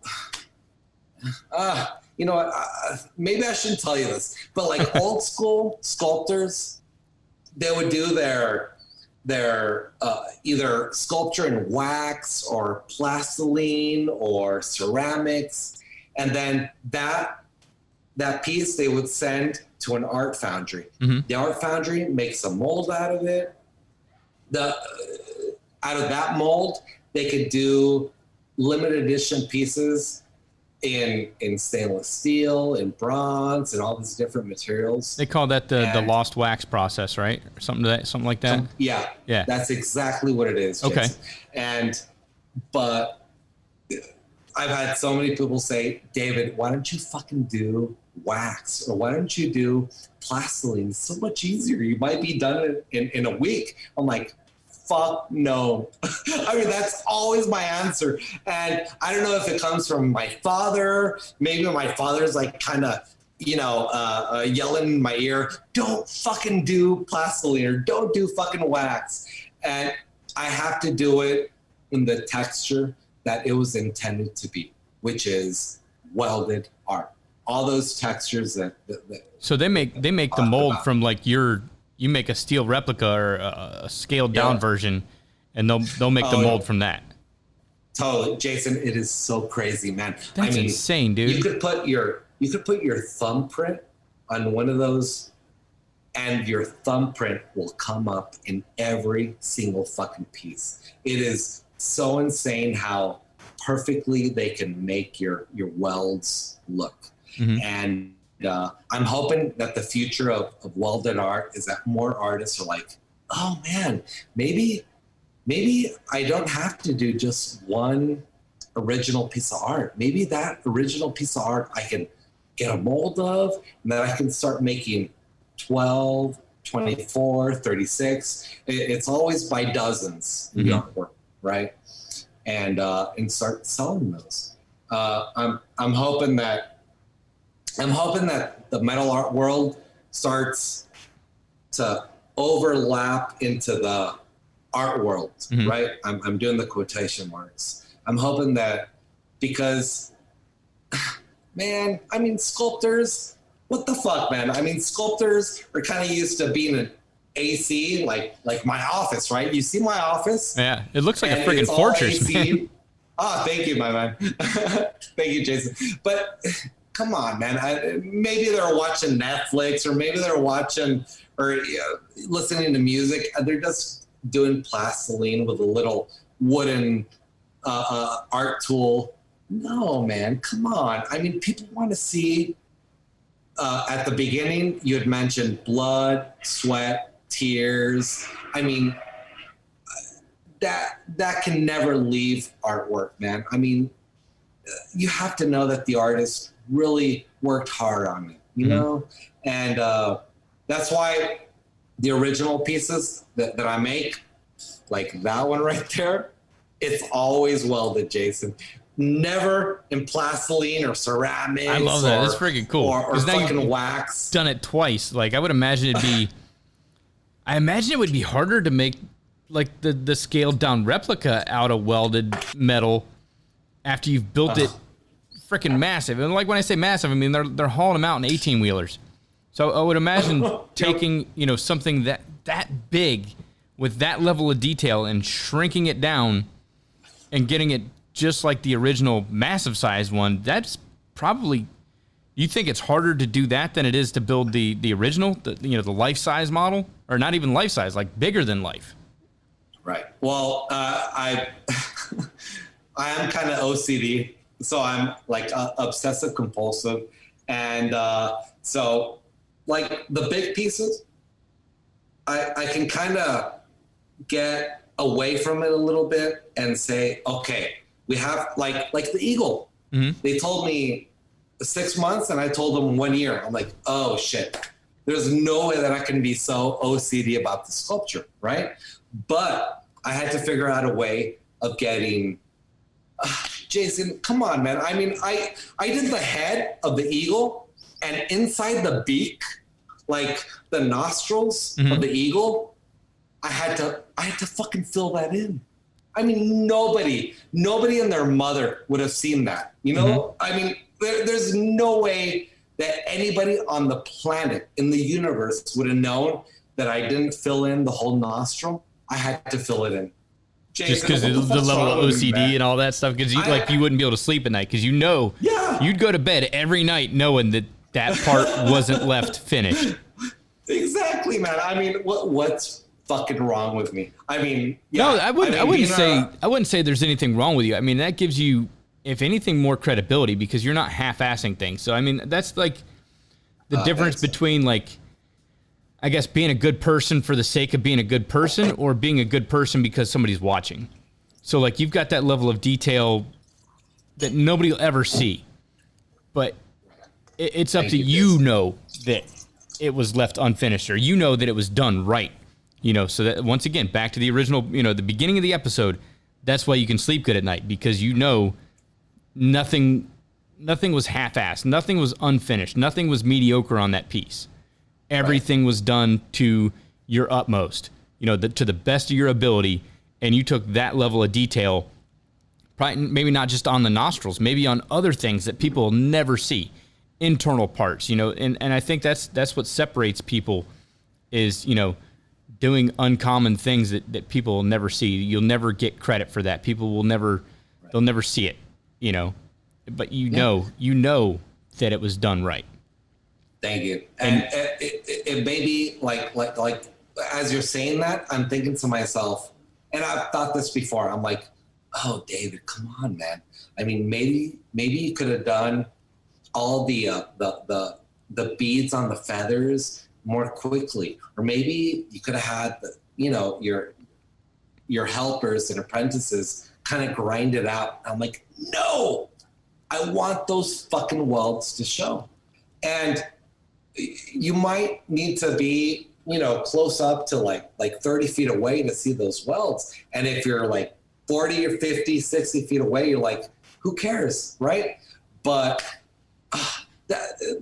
those are those things about artists that you could really notice and really find out about that. Well, I mean, we're basically all fucked up in the head, right? I mean, metal artists, I think that's just welders in general, man. You got to be a special kind of person. Oh, totally, man, totally. And we're all kind of messed up a little in the brain, and a lot of the times we do things for ourselves. But I've noticed that I will never, in a million fucking years, change that, Jason. I will never change that. It's, you know, sometimes you have to do things for money. But at the same time, you have to do things where you yourself are content. You're happy with who you are, with what you're doing. So, I mean, money is important, but the other thing, that psychological aspect of what you're creating, sometimes is more important, Jason. I swear to God, man. No, it definitely is, and I like the fact that you didn't sacrifice your values or your standards to just speed up the process a little bit, or cut corners just to get things done a little bit faster than you know, trying to get it out in 6 months. It's like, we got a deadline. You know, let's cut a couple corners. Let's do a couple things. Let's half-ass this a little bit. You didn't sacrifice quality. You didn't sacrifice values. You know, you didn't sacrifice your standards to get this piece out the door any faster or hit the deadline. You know, it's done right. You know, and I think that's why these people are coming to you at your shop to build these. You know, and you've got several pieces. Like, how long have you been at this? Like professionally. Like, I know that you worked with your dad as a kid and everything, but I mean, what was like your first commissioned piece that you did, or first piece that you sold and you were like, hey, there's something to this. Like, I can do something that I love and I'm truly passionate about, and I can take time and instill my values and, you know, into this product, and I can actually make a living off of it. Like, how long's that time span been? I mean, like like my first, when I told you about my dad and me seeing him work in the garage and every once in a while when he had a workshop, I basically, Jason, I just saw my father work semi-precious metals, just brass, bronze, and copper. So my first dive into welding was not really welding. It was just brazing, right? Mm-hmm. I mean, he would just, at that time, all artists kind of have their phases, right? And my father's phase at that time was semi-precious metals.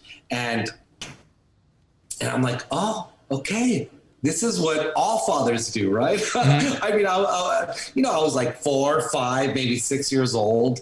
And my father kind of noticed that I had maybe a knack or an attraction to what he was doing. So he would let me, think about it, Jason. Right now, we might go to jail if we had our, kids start, brazing and working with the oxyacetylene at 4 or 5 years old, right. But back then, who the fuck cares? So my first dip into welding, in quotation marks, was brazing. And it was during the time that my father was just doing semi-precious metals. And all I could remember was just, he would polish them. He would make these just golden, things that I would see in I don't know, Wrath of the Titans, where you had the owl. It was maybe before your time, Jason. I might be way old. Just like the polished owl, and like in a lot of families, if both of your parents are doctors, you might become a lawyer, right? Mm-hmm. Or you might become anything other than the career of your parents. It kind of happened to me, Jason. I don't want to say that I was a rebel, because it's such a stupid word, right? It's just like, oh yeah, whatever. I was like such a badass little rebel. No. But I saw my things do all these amazing things that when I was like 18, 19, Jason, I can't even tell you, man. I jumped the boat. I jumped that ship. And I'm like, fuck art. I'm like, hell no to art. So for maybe about 10 years, I was like, no. Even if I have these genes and DNA in me, I'm not going to fucking do art. So like 10 years, maybe... I'm trying to think back, maybe throughout my whole 20s, I didn't do anything. I left home. I was living in Austin, Texas. I bartended, I waited tables. I did, stupid good regular 20-year-old shit. Yes, completely, Jason. I was a total fuck up, right?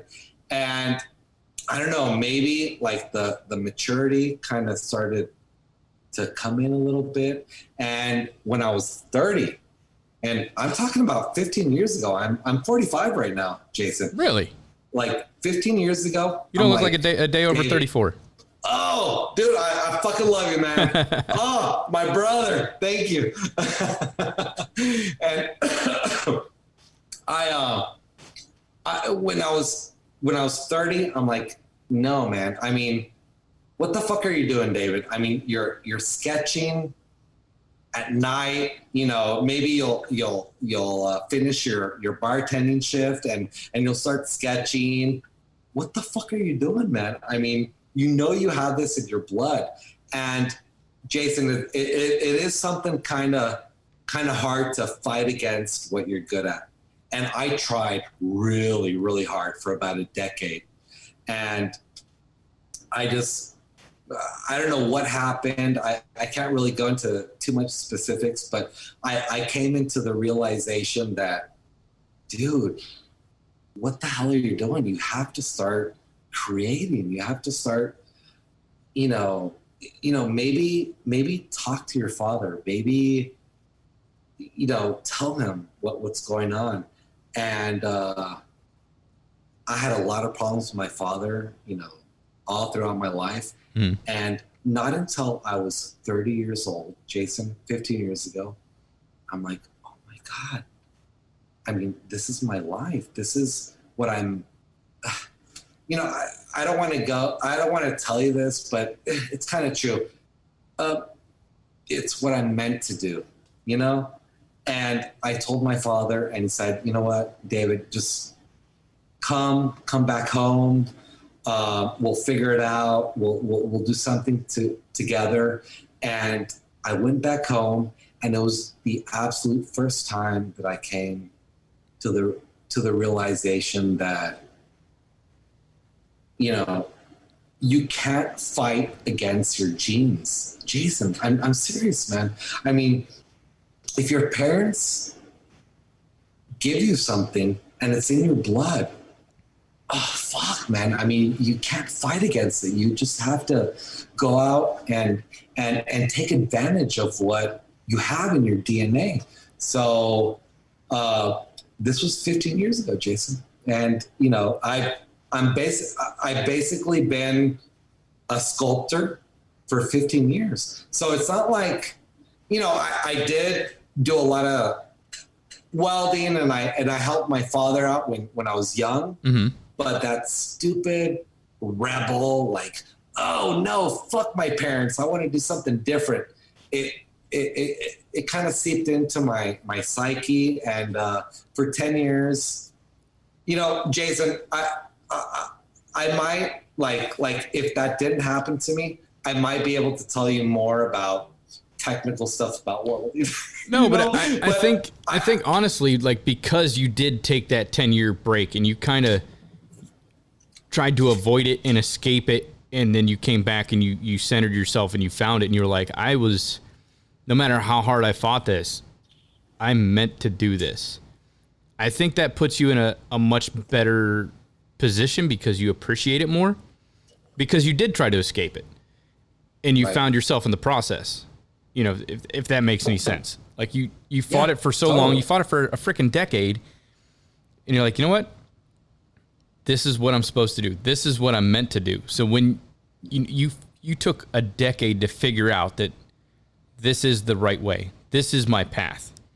There's no escaping it. There's no fighting it. There's no denying it.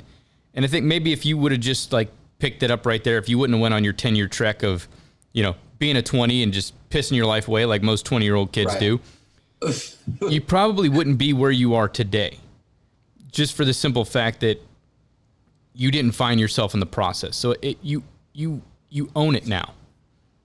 I think that if you would have just picked it up and just kept the torch in your hand that whole time, that you wouldn't have owned it. You might have kind of pissed it away and tinkered around with it and done some stuff and just thought more of yourself than you actually are. But right now you're pretty freaking humble. And I think that's because you went on that 10-year track. I appreciate that, Jason. That you came back and you were like, I was meant to do this and I'm going to put 100% in it. And that's why you don't sacrifice your values. That's why you don't, let other people dictate your artwork. You know that you're meant to do this. This is your passion. This is your legacy. This is inherent in your DNA, and this is what you're going to do. And just stand back and fucking watch as I go through and perform my work and my magic and stuff. Holy shit, man. You're like a fucking therapist, Jason. I swear, you're amazing, dude. Well, if this welding thing doesn't work out, awesome. I love it, Jason. I love it, my man. Yeah. I love hearing what you're saying. And I hope that's how it is, man. I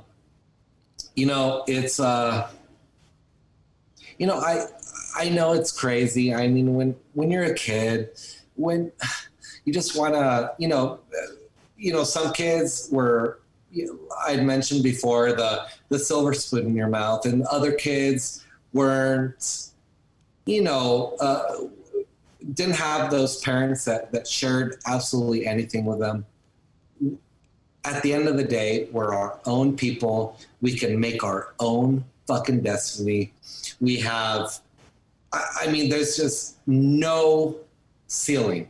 That's like out there in the podcast. I just want people to know there's no fucking ceiling. You can do anything you want, anything.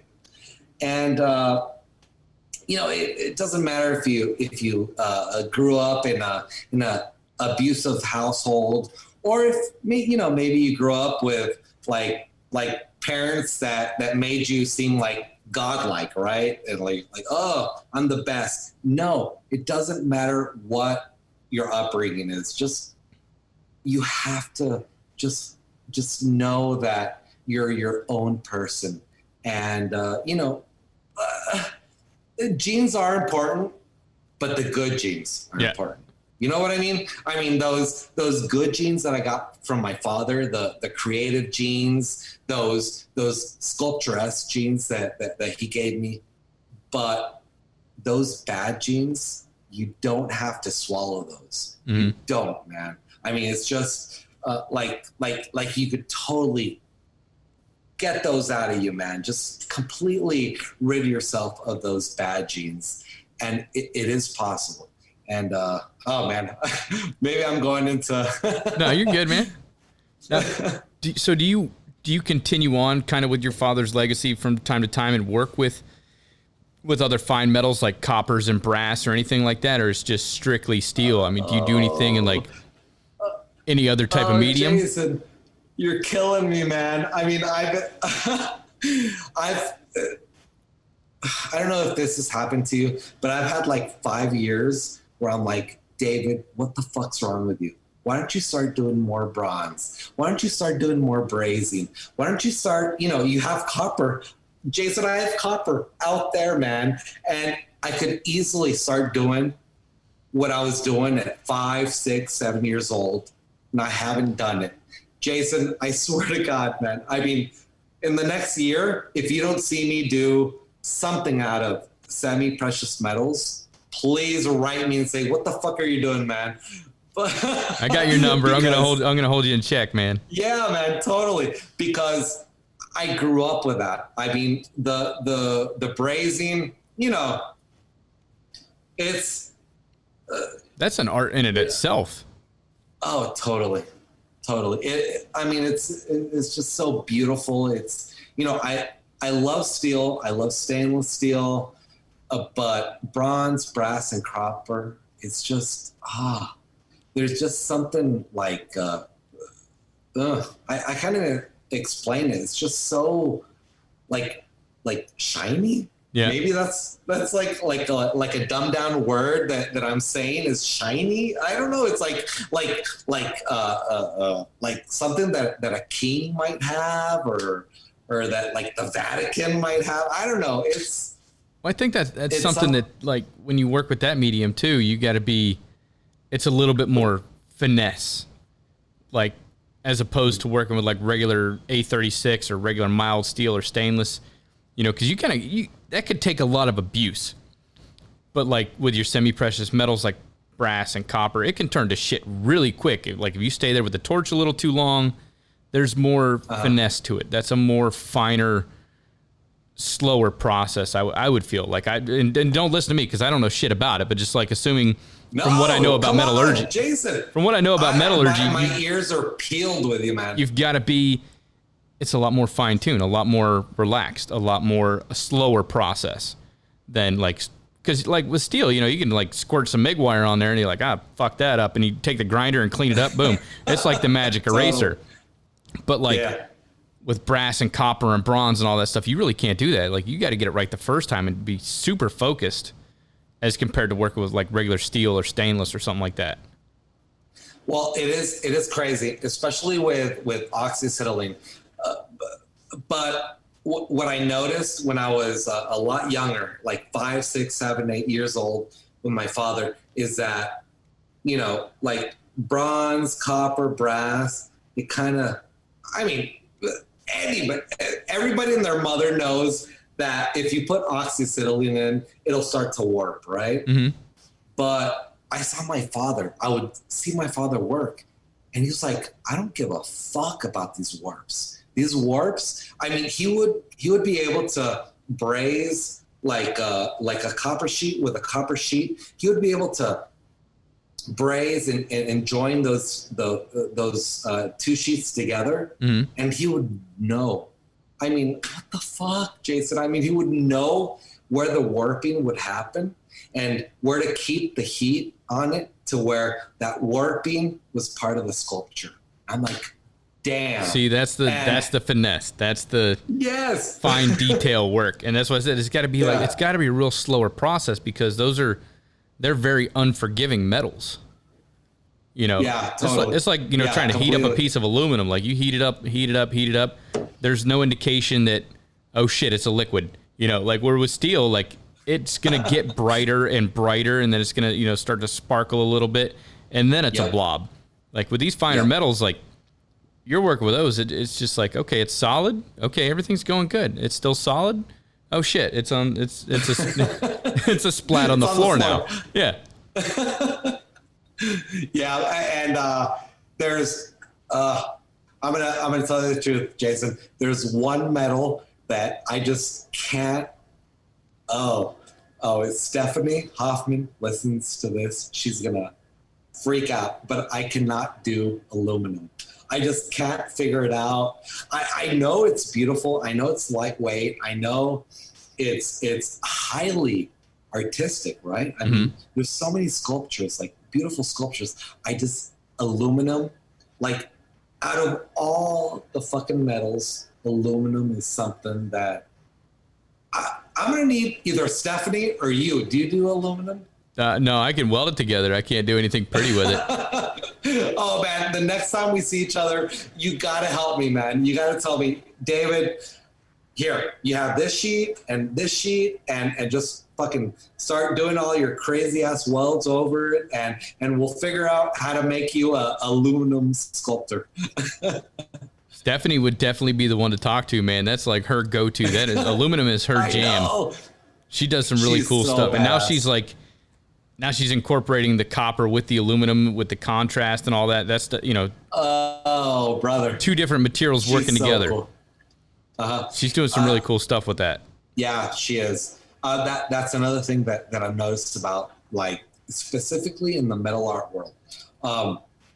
Like in the art world in general, you don't have so many collaborations because, brother, artists, humongous, just like huge egos, like a motherfucker, right? I mean, I'm talking about like artists think they're gods, right? Personalities clash. Imagine one artist who thinks he's a god, working with her artist who thinks she's a god. Mm-hmm. It's not going to happen, man. And does not play well with others. But metal art is different. Metal art is like, oh my God, what you do, I can't do. But what I do, you can't do. Mm-hmm. So, hey, what the fuck? Maybe we should do something together. Yeah.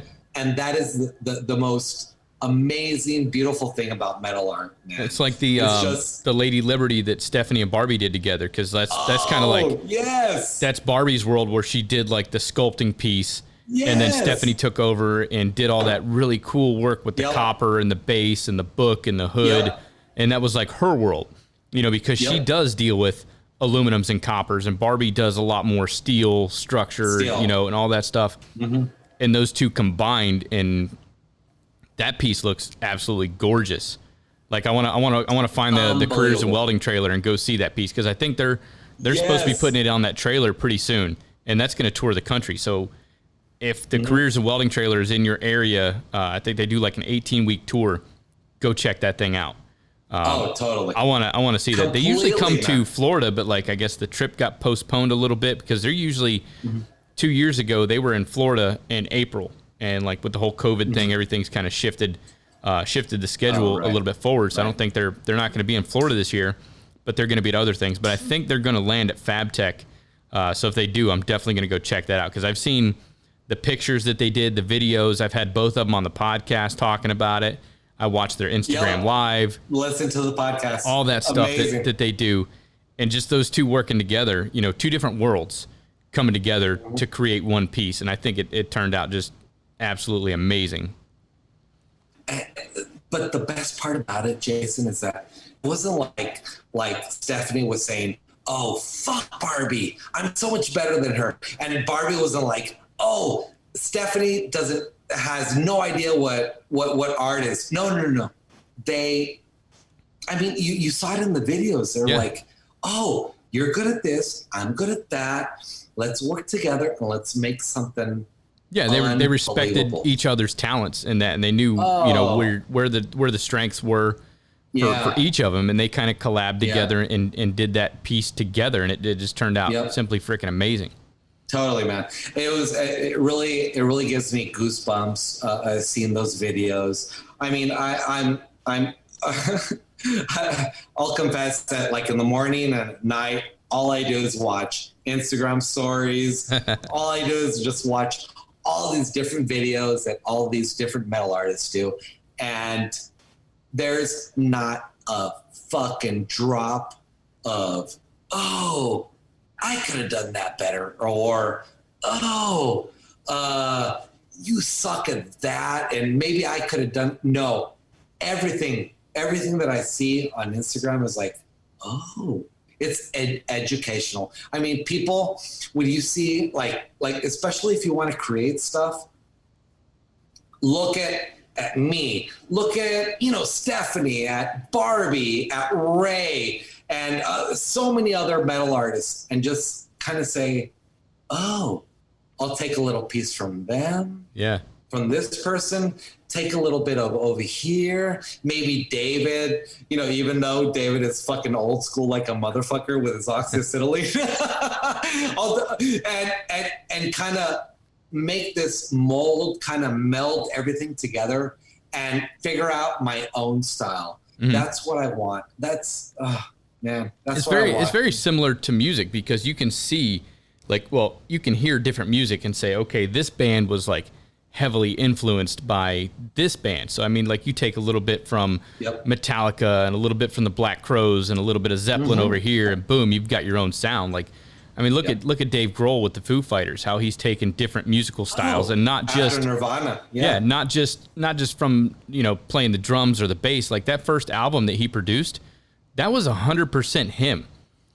Like, every instrument on that album and the vocal. And I'm not a big Foo Fighters fan at all. Like, I'm not a big fan of the band, but I can recognize the talent. I can appreciate the fact that he played all the lead guitar, all the rhythm guitar, the drums. He did the vocals. He put the whole album together and played every musical instrument on that. So he got several different influences from all these other groups and bands, and, you know, it's a conglomeration of music from the past. And I think, you know, you guys are setting a fine example for the next generation, to where somebody getting into Instagram or, you know, into the welding community, they've been drawing or doing clay sculptures or something, they could say, hey, you know, just like you said, I can take a little bit of the aluminum stuff that Stephanie does, or some of the sculpture stuff that David and Barbie does, and a little bit of this, you know, this stuff that Dabs Wellington does, and just kind of make my own and come up with my own style with a little bit of these ingredients from each of the different influences that they've seen. Oh, exactly, man.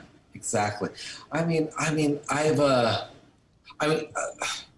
know if I watch Instagram just to feel good about the future or what the fuck happens, man. But, you know, I see Dabs, Barbie, I see Steph, Ray Ripple, I see Tom from Cold Hard. I mean, I see all these people, and I'm like, the future is so fucking bright for metal art. And the stuff that Ray does, and like, because I had her on the show a couple weeks ago. And I didn't realize that, you know, like, when she gets her pieces in there, like the art that she does with the fire extinguishers and the stuff that she did, you know, with the Apache truck. Amazing. And now that 1943 car that she's working on, how she goes through and, like, it's all in her head. She doesn't draw anything. Like, I can't cut a fucking line on anything unless I draw it. And she just freehands all this artwork all over like the body of a car or the side of a fire extinguisher or a drum or, whatever she's doing. Like, it's just amazing how you have that in your head and you can convey that and manipulate that steel to your will.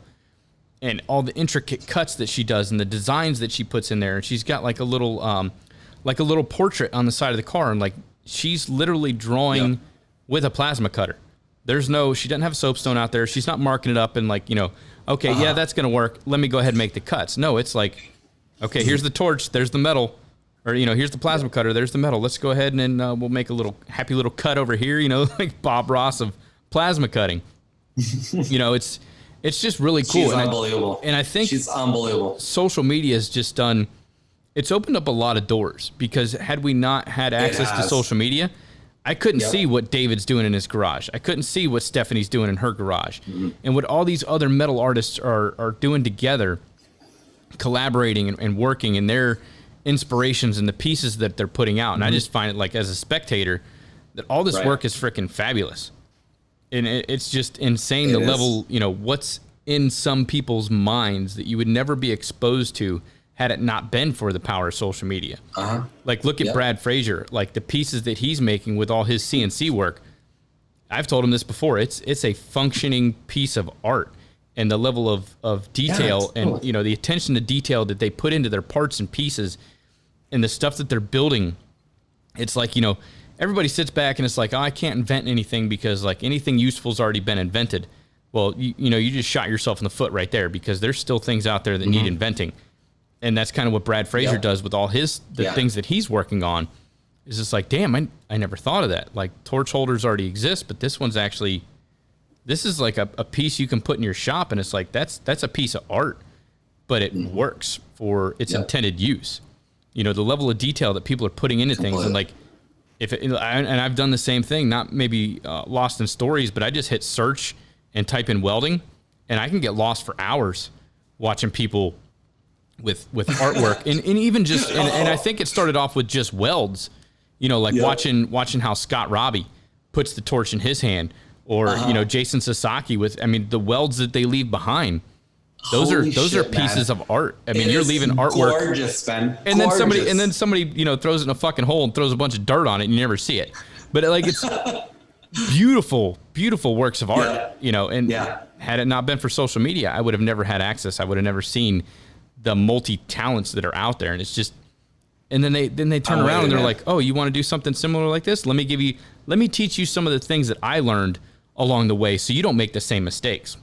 And like, circling back to, how great the welding community is, everybody's given that knowledge freely. It's like, hey, don't do this because I did it. It doesn't work. Try this method. So you're saving people time and aggravation and giving them a jump start on everything that they're doing. Yep. It's, you were talking about Ray Ripple, and I talk to her all the time. I fucking love Ray Ripple. She's a ball of fucking energy. She is like such an inspiration to not just metal artists. She's an inspiration to the fucking world. She's so unbelievable. And I said, you know what, Ray? Every time I speak with you, you're reminding me of one quote from the most genius of geniuses of artists, which was Pablo Picasso. And I'm gonna spit it out to you. Go ahead. Right now, Jason. It is, I told her, every child is an artist. The problem is how to remain an artist once he or she grows up. What the fuck? Ray has gone, like, she's gone back. She is the perfect fucking artist because she is pure emotion, Jason. Like, I look at Ray, I'm like, holy shit, man, how does she do that? I'm like freaking out over this eagle sculpture, and I'm freaking out over this other monumental sculpture, and Ray is like, I am going to my roots. I am going back to just being purely creative. And that to me is the most precious thing in art. And that's what I'm telling you, man. I mean, metal artists are the future of the whole art world. Jason, I swear to God, man. I mean, fuck all those, when I at the beginning of this podcast, we talked about, I have one world in the art world and one, I'm sorry. When I said I had 1 foot in the art world and another world, I can't talk. I had 1 foot in the art world and another foot in the welding world. Welders are the future of metal art. I'm sorry. Welders are the future of all art. It really is true, man. I mean, I don't know if I'm like enamored or I'm just like fucking. It's passion, man. And it is, man. That's the great thing. And that's what brings us all together is that stupid little puddle that's 10 times brighter than the sun that we all stare at. I mean, that's the one thing that we all have in common. That's the one thing we share. Oh, I love we like looking at that little glob of metal and seeing what we can do with it. And some people go through the extreme to make it completely straight and uniform and smooth and clean, and others use it to, cause a texture or a ripple or like, going back to it, like the wabi-sabi of it all, finding beauty in imperfection. I think that's really cool. So like my son right now is like really big into drawing. My wife does artwork. She's really? Got like a very... How old is he? He's 11 right now. So I tried getting him into welding, I don't know, probably like 2 years ago. And like that's something that I'm passionate about and I want to share and pass on to my kids. And like I'm going to show I've had my daughter out here, putting a hood on and work. But neither one of them are like, hey, Dad, it's Saturday. Let's go out in the garage and weld something. It hasn't happened yet, so I'm waiting for that. But I want to show my son, that the stuff that he's drawing, because he does like, he's real big into anime. So I want to like, and now he's doing more abstract drawings and things like that. Like he did a really cool picture of an eyeball the other day, and it's got like a maze on the inside of the eyeball, and then the eyeball's kind of bloodshot. Wow. So I'm thinking like.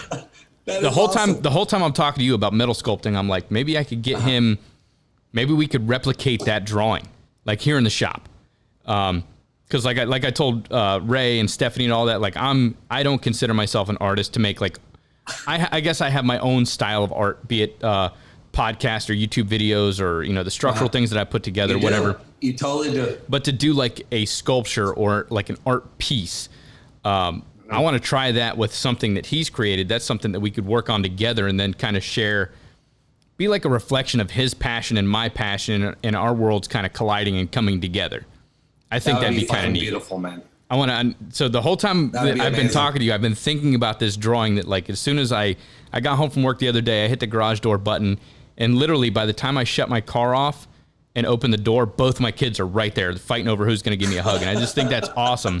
But that was the thing that he showed me the other day. It was like, I gave him a hug and then he showed me, he's like, look what I drew today. And I was like, holy shit. Like he's got some skills. Like he's come a long way in a short amount of time with his drawing. Cause like he'll go to bed at 9 and then like he's in there scribbling and shading and drawing and everything for like another hour and a half. It's like, dude, come on, brother, you've got school tomorrow. Amazing. Like you got to go. So, but I kind of want to like nurture that creativity, especially after speaking with, Stephanie and Barbie and Ray and you and Brad and like Dabs and all these other artists that, they're like masters of their crafts, but still not satisfied where they are and they continue to elevate.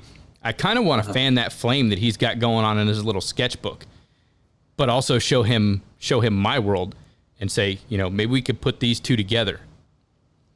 Oh man, Jason. Oh, I got to meet your son, man. I got to, man. I swear to God. I mean, I would help you in a fucking heartbeat. Get your son to just open up his mind a little bit.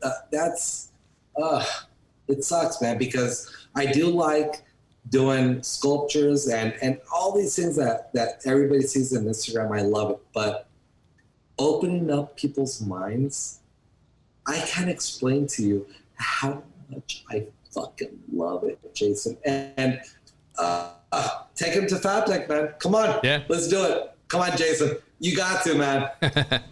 I'll see. I don't know. I might end up having to work this show. Like I worked, I've got some other things coming up that I might be working Fab Tech once again. But I am going to tell everybody that I want a day just to go walk the show and go see everybody and, you know, kind of just be part of the show. Just be a guest, not an exhibitor. But I think we're going to do some cool things at Fab Tech. I got some things lined up with some different companies. That's great to know, man, because the time that I went to Fab Tech, we're bringing it back, right? Oh, yeah. Bringing it back to the beginning of the podcast. I was graciously invited by ESOB, which are fucking amazing. And they've been doing some great things. And they've been, you know, I've been approached by several different welding companies, but ESOB were the first to say, you know what? We're going to figure out a way to impulse, to kind of push metal art forwards. And I'm like, I'm in. I like raise my hands up. I'm like, fuck yeah, dude. Let's do it. Yeah. So hoping this next Fab Tech, we can do something unbelievable where we can get more people like your son, other people who, I mean, Jason, there's so many people, so many do-it-yourself, like DIYs that have welding machines in their garage that can, I mean, it doesn't take much, Jason. It just takes, it could be a stick machine, it could be a MIG, a TIG, it could be an oxyacetylene package that they have in your workshop. There's so much art and so much creativity that can come out of people with the little or the most that they have in their you know, in their garages, because, you know, everybody has a day job, I know, but oh man, Jason, it's just the future for metal art is so bright. It's the best people on the planet. I just want like more welders to know that they have that chip, they have it inside of them. Mm-hmm. I mean, they have that small little microchip that's for metal art. They have it in their brains. It's not that hard. It's just letting go. It's just creating. It's just, Jason, it doesn't have to be something that I do or something that other metal artists do. I mean, fuck it. If you want to do a candle holder, if you want to do a desk, if you want to do just anything. If you want to do like a napkin holder, mm-hmm. I mean, it doesn't fucking matter. There's so much creativity that you can use in your mind to do metal art. I just, oh man, Jason, I'm sorry. I'm just so passionate about this. And that's what I love seeing, like, because as like a welding instructor, I love seeing it. Like we'll tell them, you know, okay, today's Thursday, it's project day, or, you know, work on whatever you want. And I love showing them, like, as soon as we break out the oxyacetylene torch and we start cutting metal, mm-hmm. that's when people kind of naturally just start making artistic shit out of welding. Same thing with, really? So our plasma cut, so like our plasma cutting, my project, like they get graded on, obviously the technical information, as far as like plasma and stuff like that. But it's like, okay, here is your assignment. Everybody gets a 12 by 12 sheet of 1/8 inch material. Here's the plasma cutter.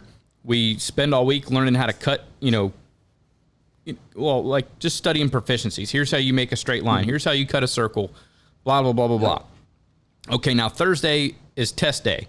Okay, guess your test is, I want you to make a piece of art using the plasma cutter. Just whatever you want. Mm-hmm. You can take a shape off of Google. Jason, you can print it off, and it's a silhouette. You can trace that out, and then you're going to cut it out. And you just get graded on the cut quality. So it's not like you have to cut this shape out, and it has to be these exact dimensions, and it has to be placed here. That's what I do for oxyacetylene. But with plasma cutter, because now I know that you have cutting proficiencies and you can maintain tolerances and stuff with an oxy fuel torch, you can damn sure do it with a plasma cutter because it's more accurate. Yeah.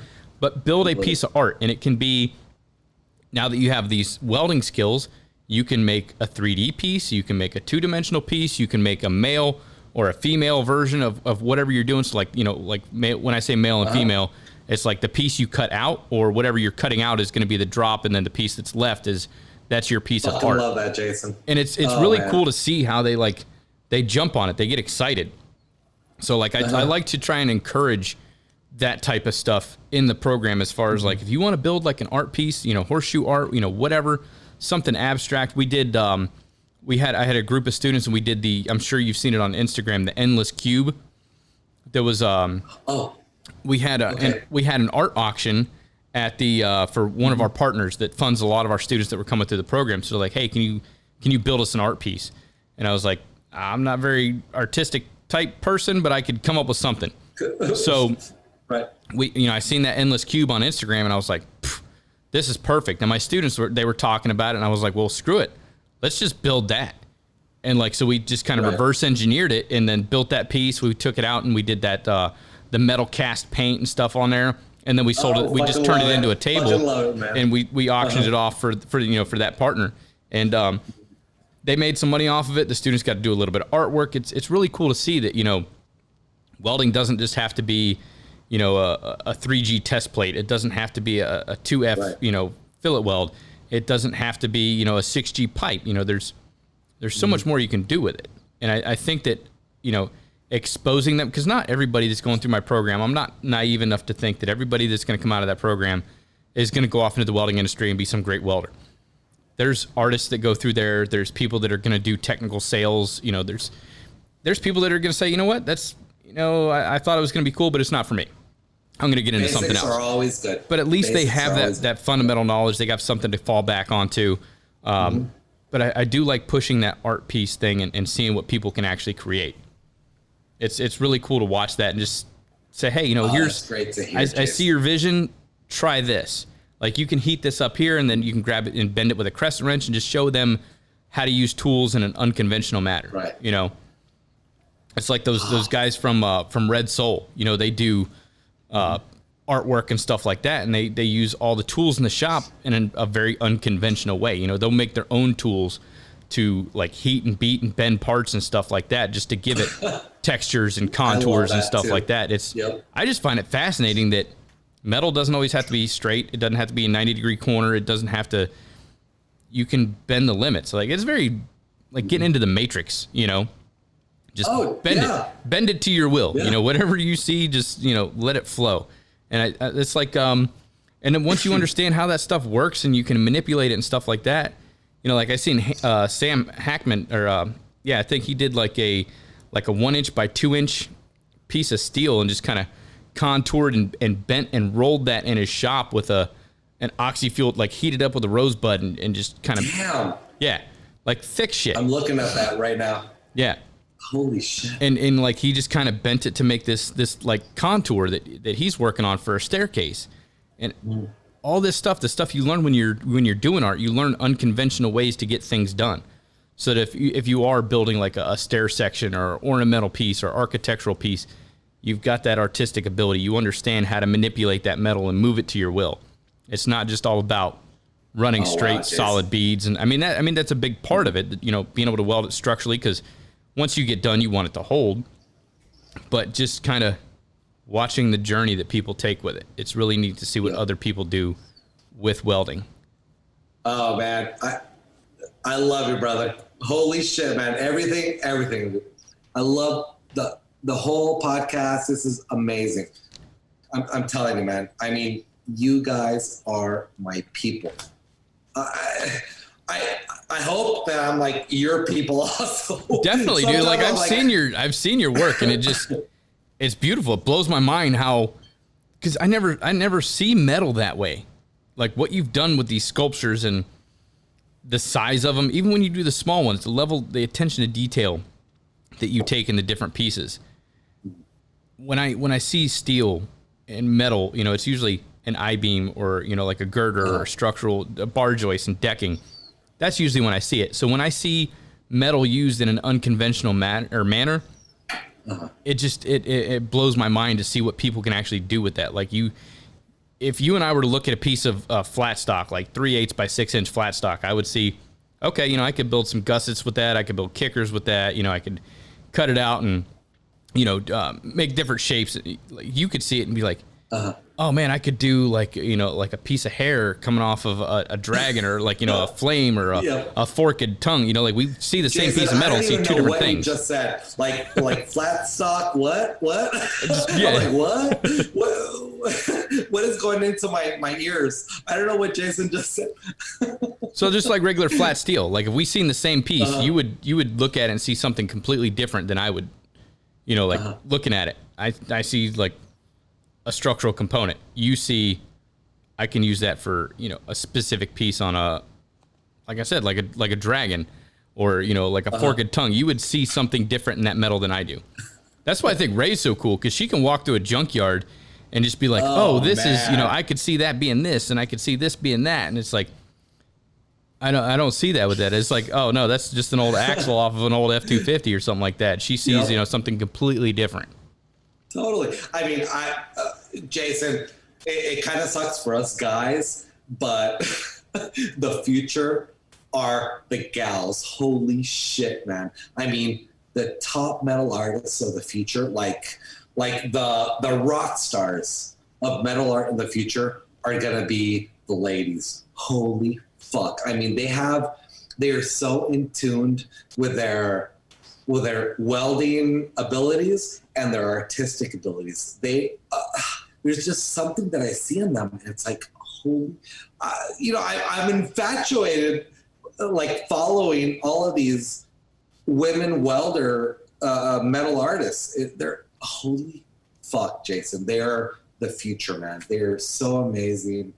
There's just something about them. And I should be kind of feeling inside like, fuck them, fuck the ladies, fuck the chicks. And no, it's like, they are the future. They are so unbelievably creative that it gives me goosebumps seeing, women metal artists. It's just, I don't know.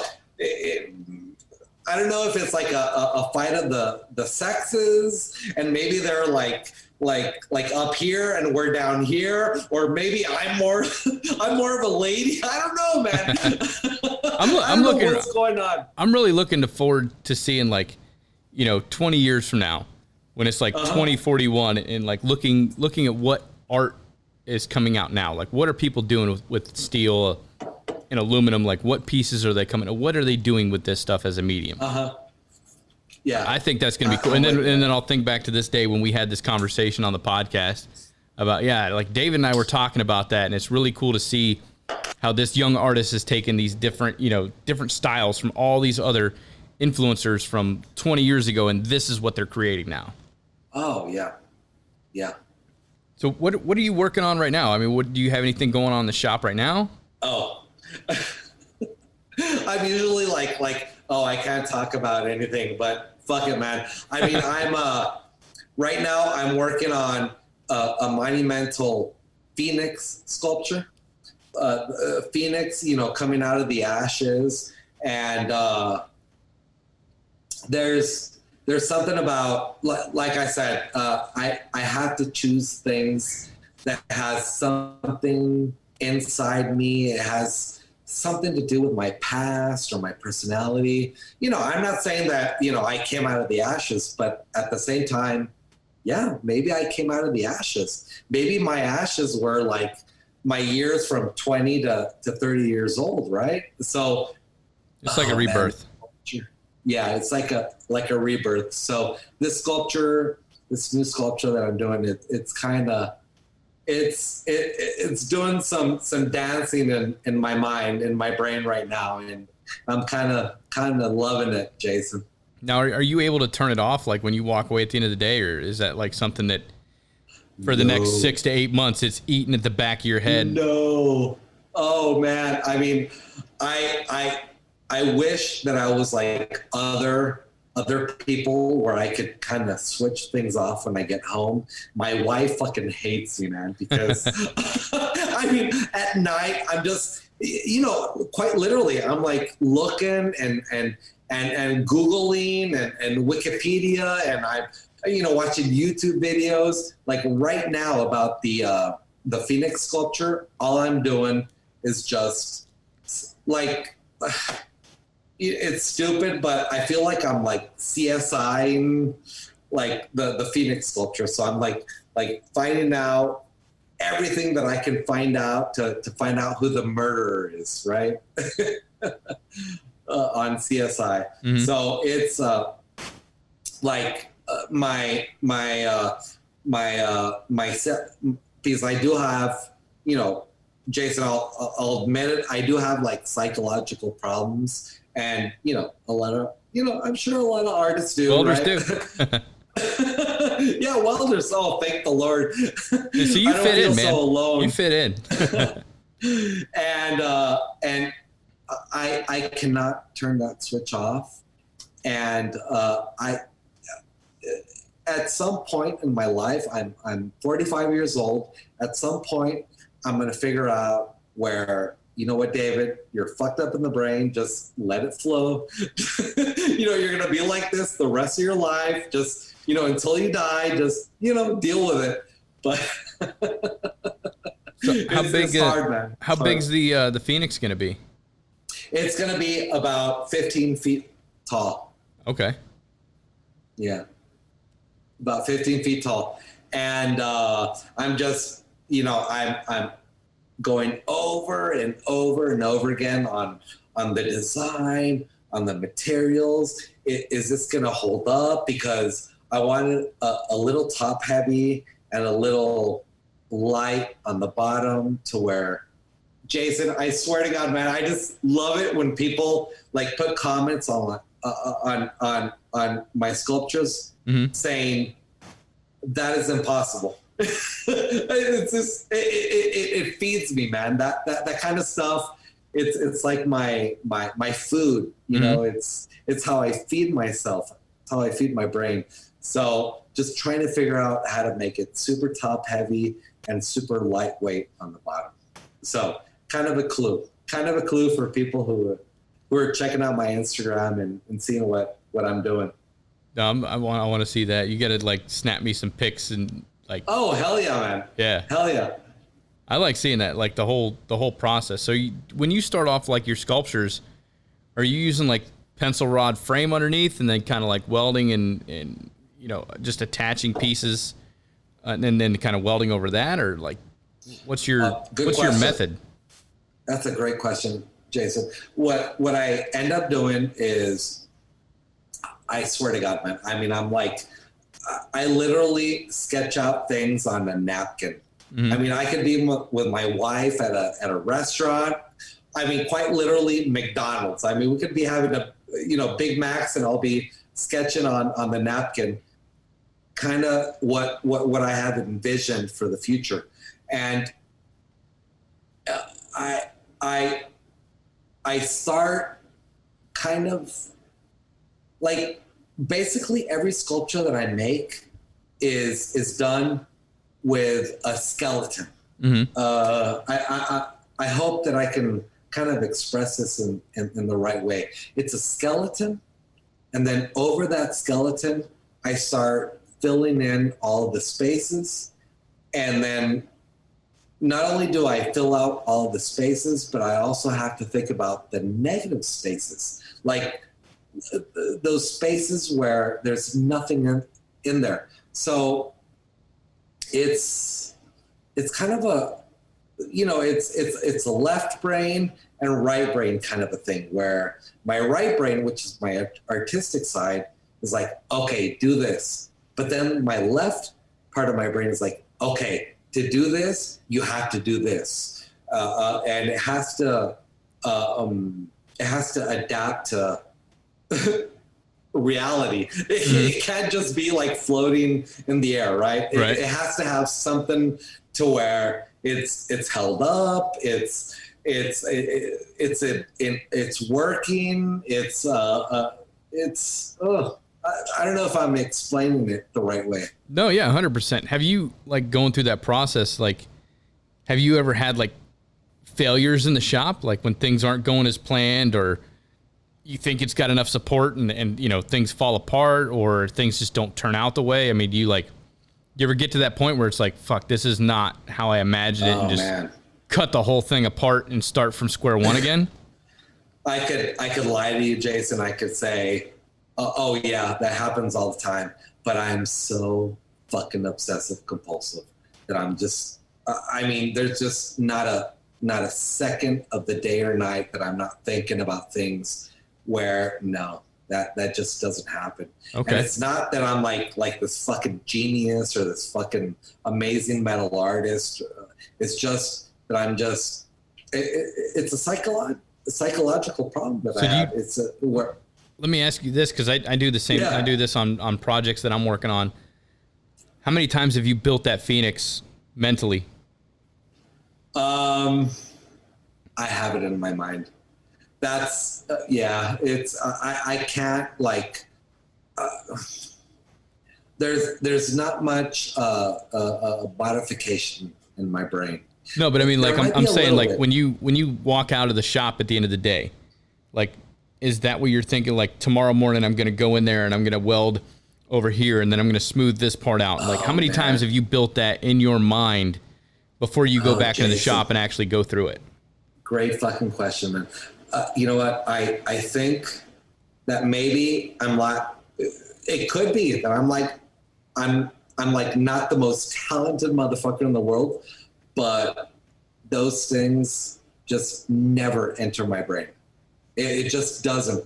It's to be an artist, you kind of have to have confidence in what you're thinking about, what you're creating in your mind. It's that's one of the things that I took from the art world. You know, all those, you know, elitists, all those, you know, artsy fartsy folks in the art world is where, holy shit, these guys have such humongous egos. They're just so sure. They're just so sure of themselves. I was able to kind of take that part of the art world and include it into the metal art world. So I'm never underconfident. I'm always confident that what I have in my mind, I will be able to do in metal. You know, maybe I'm not saying it right. No, that makes perfect sense. And I think confidence is a big thing, especially when you're building something of that magnitude. You've got to be confident in your abilities that you're gonna go in there and get it. And then I think having OCD, I mean, that's kind of I don't see that as a weakness. That's a strength. You know, because you're obsessing over what Jason, you're doing. Please tell my therapist that. Because he's like, no, brother, your OCD is fucking you up a little bit. Give him my number. I'll talk to him. Awesome. No, that's great, man. Well, I appreciate you taking the time to, you know, out of your schedule and everything to come on the podcast. It's been awesome talking to you. I can't wait to meet you in the future. I want to pick your brain a little bit more, and I want to see that too, Phoenix. Man. So you got to send me some pictures on that. I'm hoping I can get to Fab Tech. Right now I'm working with ESOP, so let's just kind of clasp our hands together and say, come on, ESOP, send me to fucking Fab Tech. Come on, let's do something else. Let's do something. It's close enough. We got a couple of months. We'll probably make it happen. Yep. Well, cool, man. Because sadly, I'm very I'm a cheapskate, Jason. That's another positive thing, man. I am a cheapskate, so come on, Aesop, come on, let's do it. Let's do Fab Tech Chicago this year. Yeah, I mean, even if we need to get you in an Uber. Oh, I'll do it. All the way from Mexico. Jason, it was such a good conversation that I had with you, man. And hoping to have this at Fab Tech Chicago in person, because, you know, Zoom is great and everything, but oh man, you're such a good soul, man. I knew it right off the bat from all your other podcasts that I've been listening to. And it was such a pleasure talking to you, Jason. Thanks, man. I appreciate you taking the time to come out here and chat with everybody and kind of share some of the secrets that Jack Daniels might have helped you let go a little bit. Oh, shit. I hope I'm not, like, slurring my words and shit. Oh, no, you're good. You're completely – I can hear everything you're saying. You're good. There's a little bit of Zoom magic every once in a while where it'll cut in and out, but I think everything went pretty good. You gotta do me one favor, though, before we dip out. ¿Cómo se dice make every weld better than your last en español? Por favor, todas las soldaduras que haces, hazlos mejor que los de antes. Muchas gracias para tu tiempo, hermano. Un abrazo, Jason. Te quiero, hermano. I love you, my friend. All right, man. Thanks again.